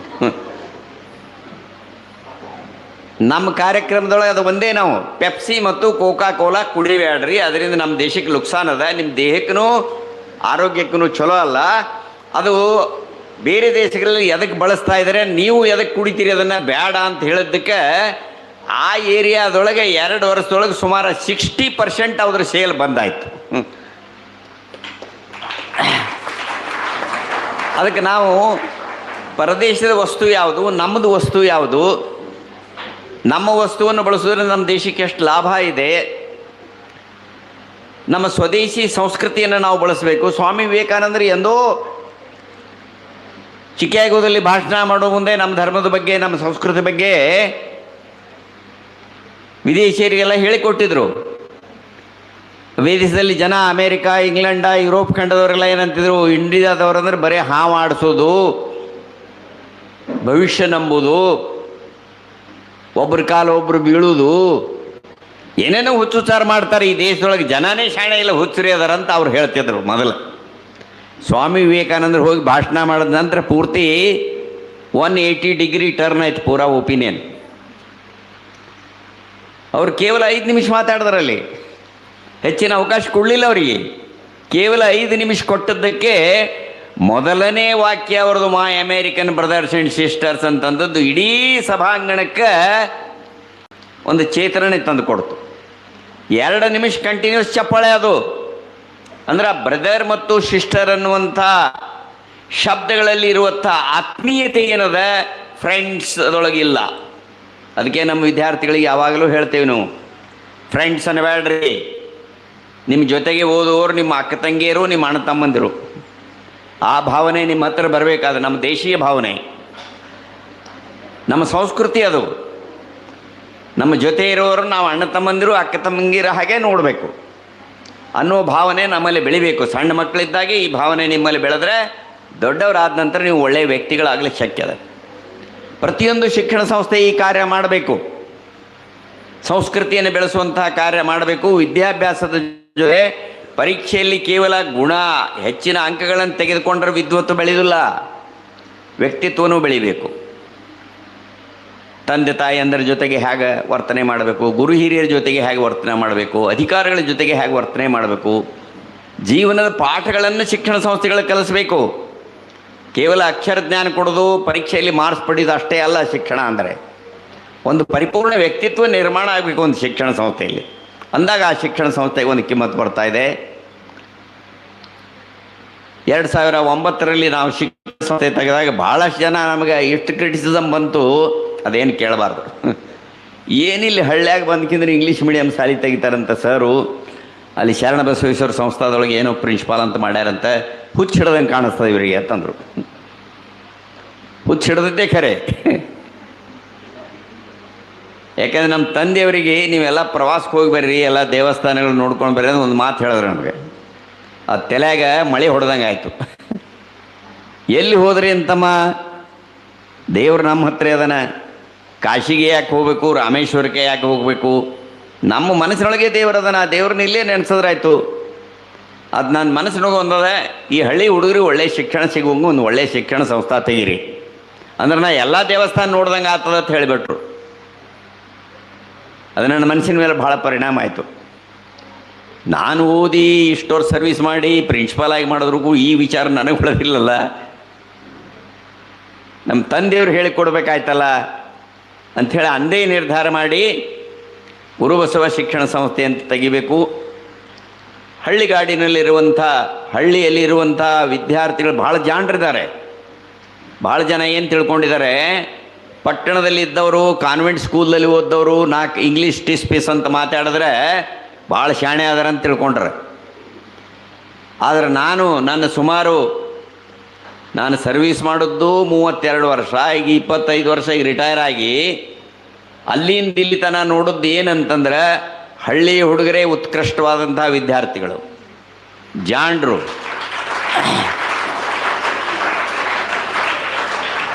ಬಸವ ಕಲ್ಯಾಣದಲ್ಲಿದ್ದಾಗೂ ಕೂಡ, ಗುಲ್ಬರ್ಗಾದಲ್ಲಿದ್ದಾಗೂ ಕೂಡ ನಮ್ಮ ಕಾಲೇಜಿಗೆ ರ್ಯಾಂಕ್ ಬರುವಂಥ ವಿದ್ಯಾರ್ಥಿಗಳು ಯಾರು ಅಂದರೆ ಹಳ್ಳಿಯಿಂದ ಬಂದ ವಿದ್ಯಾರ್ಥಿಗಳೇ. ಪಟ್ಟಣದಲ್ಲಿ ಕಾನ್ವೆಂಟದಲ್ಲಿ ಓದಂಥ ವಿದ್ಯಾರ್ಥಿಗಳು ಭಾಳ ಆದರೆ ಫಸ್ಟ್ ಕ್ಲಾಸ್ ಬರ್ತಾರೆ, ಭಾಳ ಆದರೆ ಡಿಸ್ಟಿಂಕ್ಷನ್ ಬರ್ತಾರೆ, ಅದು ಮುಂದೆ ಹೋಗಲ್ಲ ಅವರು. ಯೂನಿವರ್ಸಿಟಿಗೆ ರ್ಯಾಂಕ್ ಬರಬೇಕು, ಸ್ಟೇಟಿಗೆ ರ್ಯಾಂಕ್ ಬರಬೇಕಂದ್ರೆ ಎಲ್ಲ ಹಳ್ಳಿ ಹುಡುಗರೇ ತಮ್ಮ ಮಾತೃಭಾಷೆಯಲ್ಲಿ ಏನು 4ನೇ ಕ್ಲಾಸಿನವರೆಗೆ 5ನೇ ಕ್ಲಾಸಿನವರೆಗೆ ತಮ್ಮ ಮಾತೃಭಾಷೆಯಲ್ಲಿ ಏನು ಕಲ್ತಿದ್ದಾರೆ ಆ ವಿದ್ಯಾರ್ಥಿಗಳೇ ಮುಂದೆ ಜಾಣ ವಿದ್ಯಾರ್ಥಿಗಳಾಗ್ತಾ ಇದ್ದಾರೆ. ಸ್ಟೇಟಿಗೆ ರ್ಯಾಂಕ್ ಬರ್ತಾ ಇದ್ದಾರೆ, ದೇಶಕ್ಕೆ ಒಂದು ಒಳ್ಳೆಯ ಹೆಸರು ತರ್ತಾ ಇದ್ದಾರೆ. ನಾವು ಇತಿಹಾಸವನ್ನು ತೆಗೆದುಕೊಂಡು ನೋಡಿದ್ರೆ ಯಾವುದೇ ದೇಶದಲ್ಲಿ ಒಂದು ದೊಡ್ಡ ವ್ಯಕ್ತಿ ಆದಂಥವ ಬಡತನದಲ್ಲಿ ಹುಟ್ಟಿರ್ತಾನೆ, ಒಂದು ಇಲ್ಲ ಅಂದರೆ ಹಳ್ಳಿಯೊಳಗೆ ಶಿಕ್ಷಣ ಪಡೆದಿರ್ತಾನೆ. ಇತಿಹಾಸದ ಪುಟಗಳನ್ನು ತೆಗೆದು ನೋಡಿದ್ರೆ ಇದು 100ಕ್ಕೆ 100 ಸತ್ಯದ. ಅಬ್ದುಲ್ ಕಲಾಂ ಅವರು ಕೆಟ್ಟ ಬಡತನದಲ್ಲಿ ಹುಟ್ಟಿ ಬೆಳೆದವರು. ಸರ್ ಎಂ ವಿಶ್ವೇಶ್ವರಯ್ಯನವರು ಕಲಿಯು ಮುಂದೆ ಎಂಥ ಕಷ್ಟ, ಬೇರೆ ಮಕ್ಕಳಿಗೆ ಟ್ಯೂಷನ್ ಹೇಳಿ ತಮ್ಮ ಸ್ಕೂಲ್ ಫೀಸ್ ತುಂಬುವಂಥ ಪ್ರಸಿದ್ಧಿ. ನಮ್ಮ ಮೊದಲನೇ ವೈಸ್ ಪ್ರೆಸಿಡೆಂಟ್ ರಾಧಾಕೃಷ್ಣನ್ ಅವರು ಎಂಥ ಕಷ್ಟದಲ್ಲಿ ಮುಂದೆ ಬಂದವರು. ಲಾಲ್ ಬಹದ್ದೂರ್ ಶಾಸ್ತ್ರಿಯವರು ಎಂಥ ಒಂದು ಜಗತ್ ಪ್ರಸಿದ್ಧ ಪ್ರಧಾನಮಂತ್ರಿ ಆಗಿ ಹೋದರು. ಕೇವಲ 18 ತಿಂಗಳ ಪ್ರಧಾನಮಂತ್ರಿ ಅಂತ ಆಳ್ಕೆ ಮಾಡಿದ್ರು.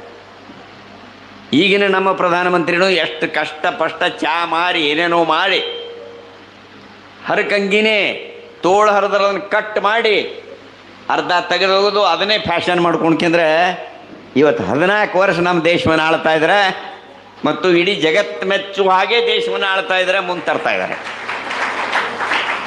ಅವರು ಬಡತನದಿಂದ ಬಂದವರೇ. ಅದಕ್ಕೆ ಯಾರು ಬಡವರಿದ್ದವರು ಕೀಳ್ರು, ಹಳ್ಳಿಯೊಳಗಿದ್ದವರು ಕೀಳ್ರು, ದಡ್ರು ಅಂತ ತಿಳ್ಕೊಳ್ಳುವಂಥ ಅವಶ್ಯಕತೆ ಇಲ್ಲ.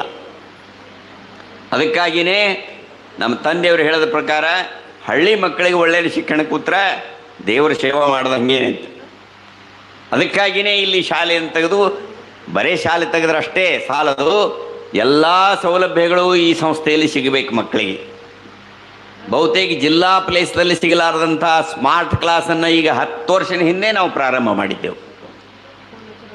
ಈಗ ಸ್ಮಾರ್ಟ್ ಕ್ಲಾಸು ಹಳಿದಾಯ್ತು. ಈಗ ಏನೇನು ಫೆಸಿಲಿಟೀಸ್ ಬಂದಿದ್ದಾವೆ ಅವೆಲ್ಲ ಫೆಸಿಲಿಟಿಗಳನ್ನು ನಮ್ಮ ವಿದ್ಯಾರ್ಥಿಗಳು ಪಡಿಬೇಕು.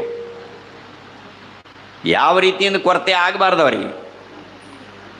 ಸಂಸ್ಥೆಯ ಉದ್ದೇಶ ಏನದ, ಏಮ್ಸ್ ನಮ್ದು ಏನದ, ನಮ್ಮ ಶಿಕ್ಷಣ ಸಂಸ್ಥೆಯಲ್ಲಿ ಕಲಿತಂಥ ವಿದ್ಯಾರ್ಥಿಗಳು ಜಗತ್ತಿನ ಯಾವುದೇ ಮೂಲೆಗೆ ಹೋದರೂ ಕೂಡ ತಮ್ಮ ಕಾಲ ಮೇಲೆ ತಾವು ನಿಲ್ಲುವ ಹಾಗೆ ಸಶಕ್ತರಾಗಿ ಬೆಳಿಬೇಕವರು ಈ ಸಂಸ್ಥೆಯಲ್ಲಿ ಅನ್ನೋದೇ ಉದ್ದೇಶ ನಮ್ಮದು. ಹಾಗಾಗ್ತಾ ಇದೆ. ಈಗ ಕಳೆದ 3 ವರ್ಷದಿಂದ ನಮ್ಮ ವಿದ್ಯಾರ್ಥಿಗಳು ಗೌರ್ಮೆಂಟ್ ಫ್ರೀ ಸೀಟ್ ಪಡಿತಾ ಇದ್ದಾರೆ. Engineering, medical, Ayurved, horticulture, nursing, ಬೇರೆ ಬೇರೆ ವಿಭಾಗಗಳಲ್ಲಿ ಗೌರ್ಮೆಂಟದಲ್ಲಿ ಈ ಸಲ 28 ಜನ ವಿದ್ಯಾರ್ಥಿಗಳು ಸೆಲೆಕ್ಟ್ ಆಗಿದ್ದಾರೆ. ಹಳ್ಳಿಯಲ್ಲಿ ಕೇವಲ ಒಂದು 2000 ಜನಸಂಖ್ಯೆ ಇದ್ದಂಥ ಹಳ್ಳಿಯಲ್ಲಿ ಇಷ್ಟೊಂದು ರೀತಿಯಿಂದ ವಿದ್ಯಾರ್ಥಿಗಳು ತಯಾರಾಗ್ತಾ ಇದ್ದಾರೆ ಅಂದರೆ ಅದು ನಮ್ಮ ಶಿಕ್ಷಕರಿಗೆ ಕ್ರೆಡಿಟ್ ಹೋಗಬೇಕು. ಶಿಕ್ಷಕರ ಪ್ರಯತ್ನ ಮಾಡಿದಾಗೆ ಶಕ್ಯ ಇದೆ. ಶಿಕ್ಷಕರು ಚೆನ್ನಾಗಿ ಕೆಲಸ ಮಾಡ್ತಾ ಇದ್ದಾರೆ, ವಿದ್ಯಾರ್ಥಿಗಳನ್ನು ತೀಡ್ತಾ ಇದ್ದಾರೆ, ತಪ್ಪದಲ್ಲಿ ಬುದ್ಧಿ ಹೇಳ್ತಾ ಇದ್ದಾರೆ, ಬೈದು ಬುದ್ಧಿ ಹೇಳ್ತಾರೆ, ಹೊಡೆದು ಬುದ್ಧಿ ಹೇಳ್ತಾರೆ. ನಾವೆಲ್ಲ ಫ್ರೀಡಮ್ ಕೊಟ್ಟೆವು. ಉದ್ದೇಶ ಇಷ್ಟೇ, ಈ ಸಂಸ್ಥೆಯಲ್ಲಿ ಓದುವಂಥ ಮಕ್ಕಳು ದೇಶಕ್ಕೆ ಒಳ್ಳೆಯ ನಾಗರಿಕರಾಗಬೇಕು.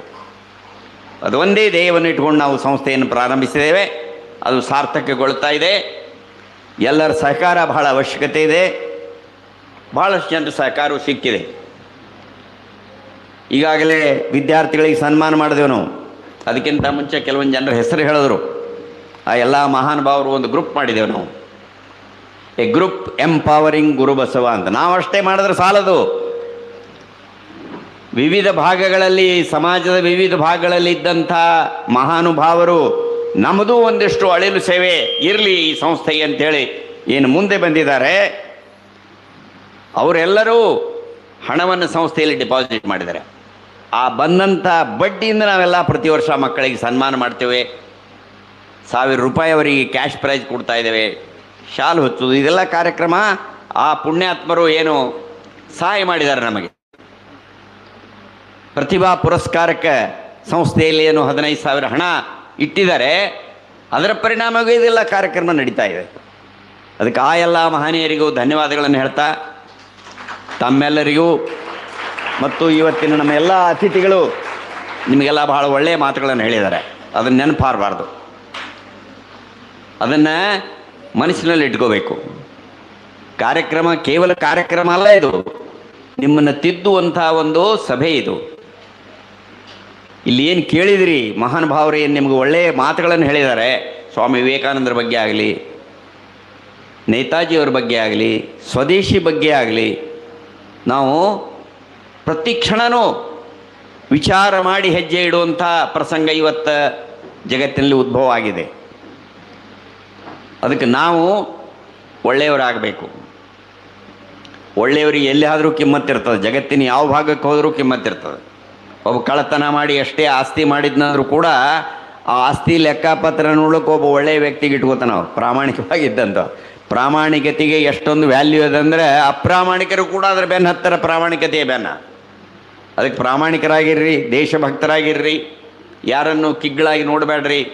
ಒಬ್ಬ ಪೊಲೀಸ್ ಆಗಲಿ, ಒಬ್ಬ ಸೈನಿಕ ಆಗಲಿ, ಪ್ರೈಮರಿ ಸ್ಕೂಲದಲ್ಲಿ ಕೆಲಸ ಮಾಡುವಂಥ ಒಬ್ಬ ಶಿಕ್ಷಕರಾಗಲಿ, ಯಾವುದೇ ಸಂಸ್ಥೆಯಲ್ಲಿ ಕಸ ಹುಡುಗುವಂಥ ಕೆಲಸ ಮಾಡುವಂಥ ನೌಕರರಾಗಿರಲಿ, ಆ ಶಿಕ್ಷಣ ಸಂಸ್ಥೆಯನ್ನು ಸ್ವಚ್ಛವಾಗಿ ಇಡದೇ ಇದ್ದರೆ ಅಲ್ಲಿ ಕಲಿಯುವಂಥ ಮನಸ್ಸಾಗುವುದಿಲ್ಲ.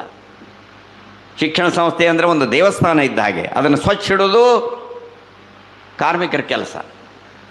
ಅದನ್ನೆಲ್ಲರೂ ಮಾಡ್ತಾರೆ. ಸಂಸ್ಥೆಯಲ್ಲಿ ಇದ್ದಂಥ ಪ್ರಿನ್ಸಿಪಾಲ್ ಹಿಡ್ಕೊಂಡು ಕೊನೆ ಕಸ ಹುಡುಗವರವರೆಗೂ ಕೂಡ ಎಲ್ಲರೂ ಪ್ರಯತ್ನ ಮಾಡೋದ್ರಿಂದ ಸಂಸ್ಥೆ ಬೆಳೀತಾ ಇದೆ. ಎಲ್ಲರಿಗೂ ಧನ್ಯವಾದಗಳನ್ನು ಹೇಳಿ ನನ್ನ 2 ಮಾತುಗಳನ್ನು ಮುಗಿಸ್ತಾ ಇದ್ದೀನಿ. ಜೈ ಹಿಂದ್.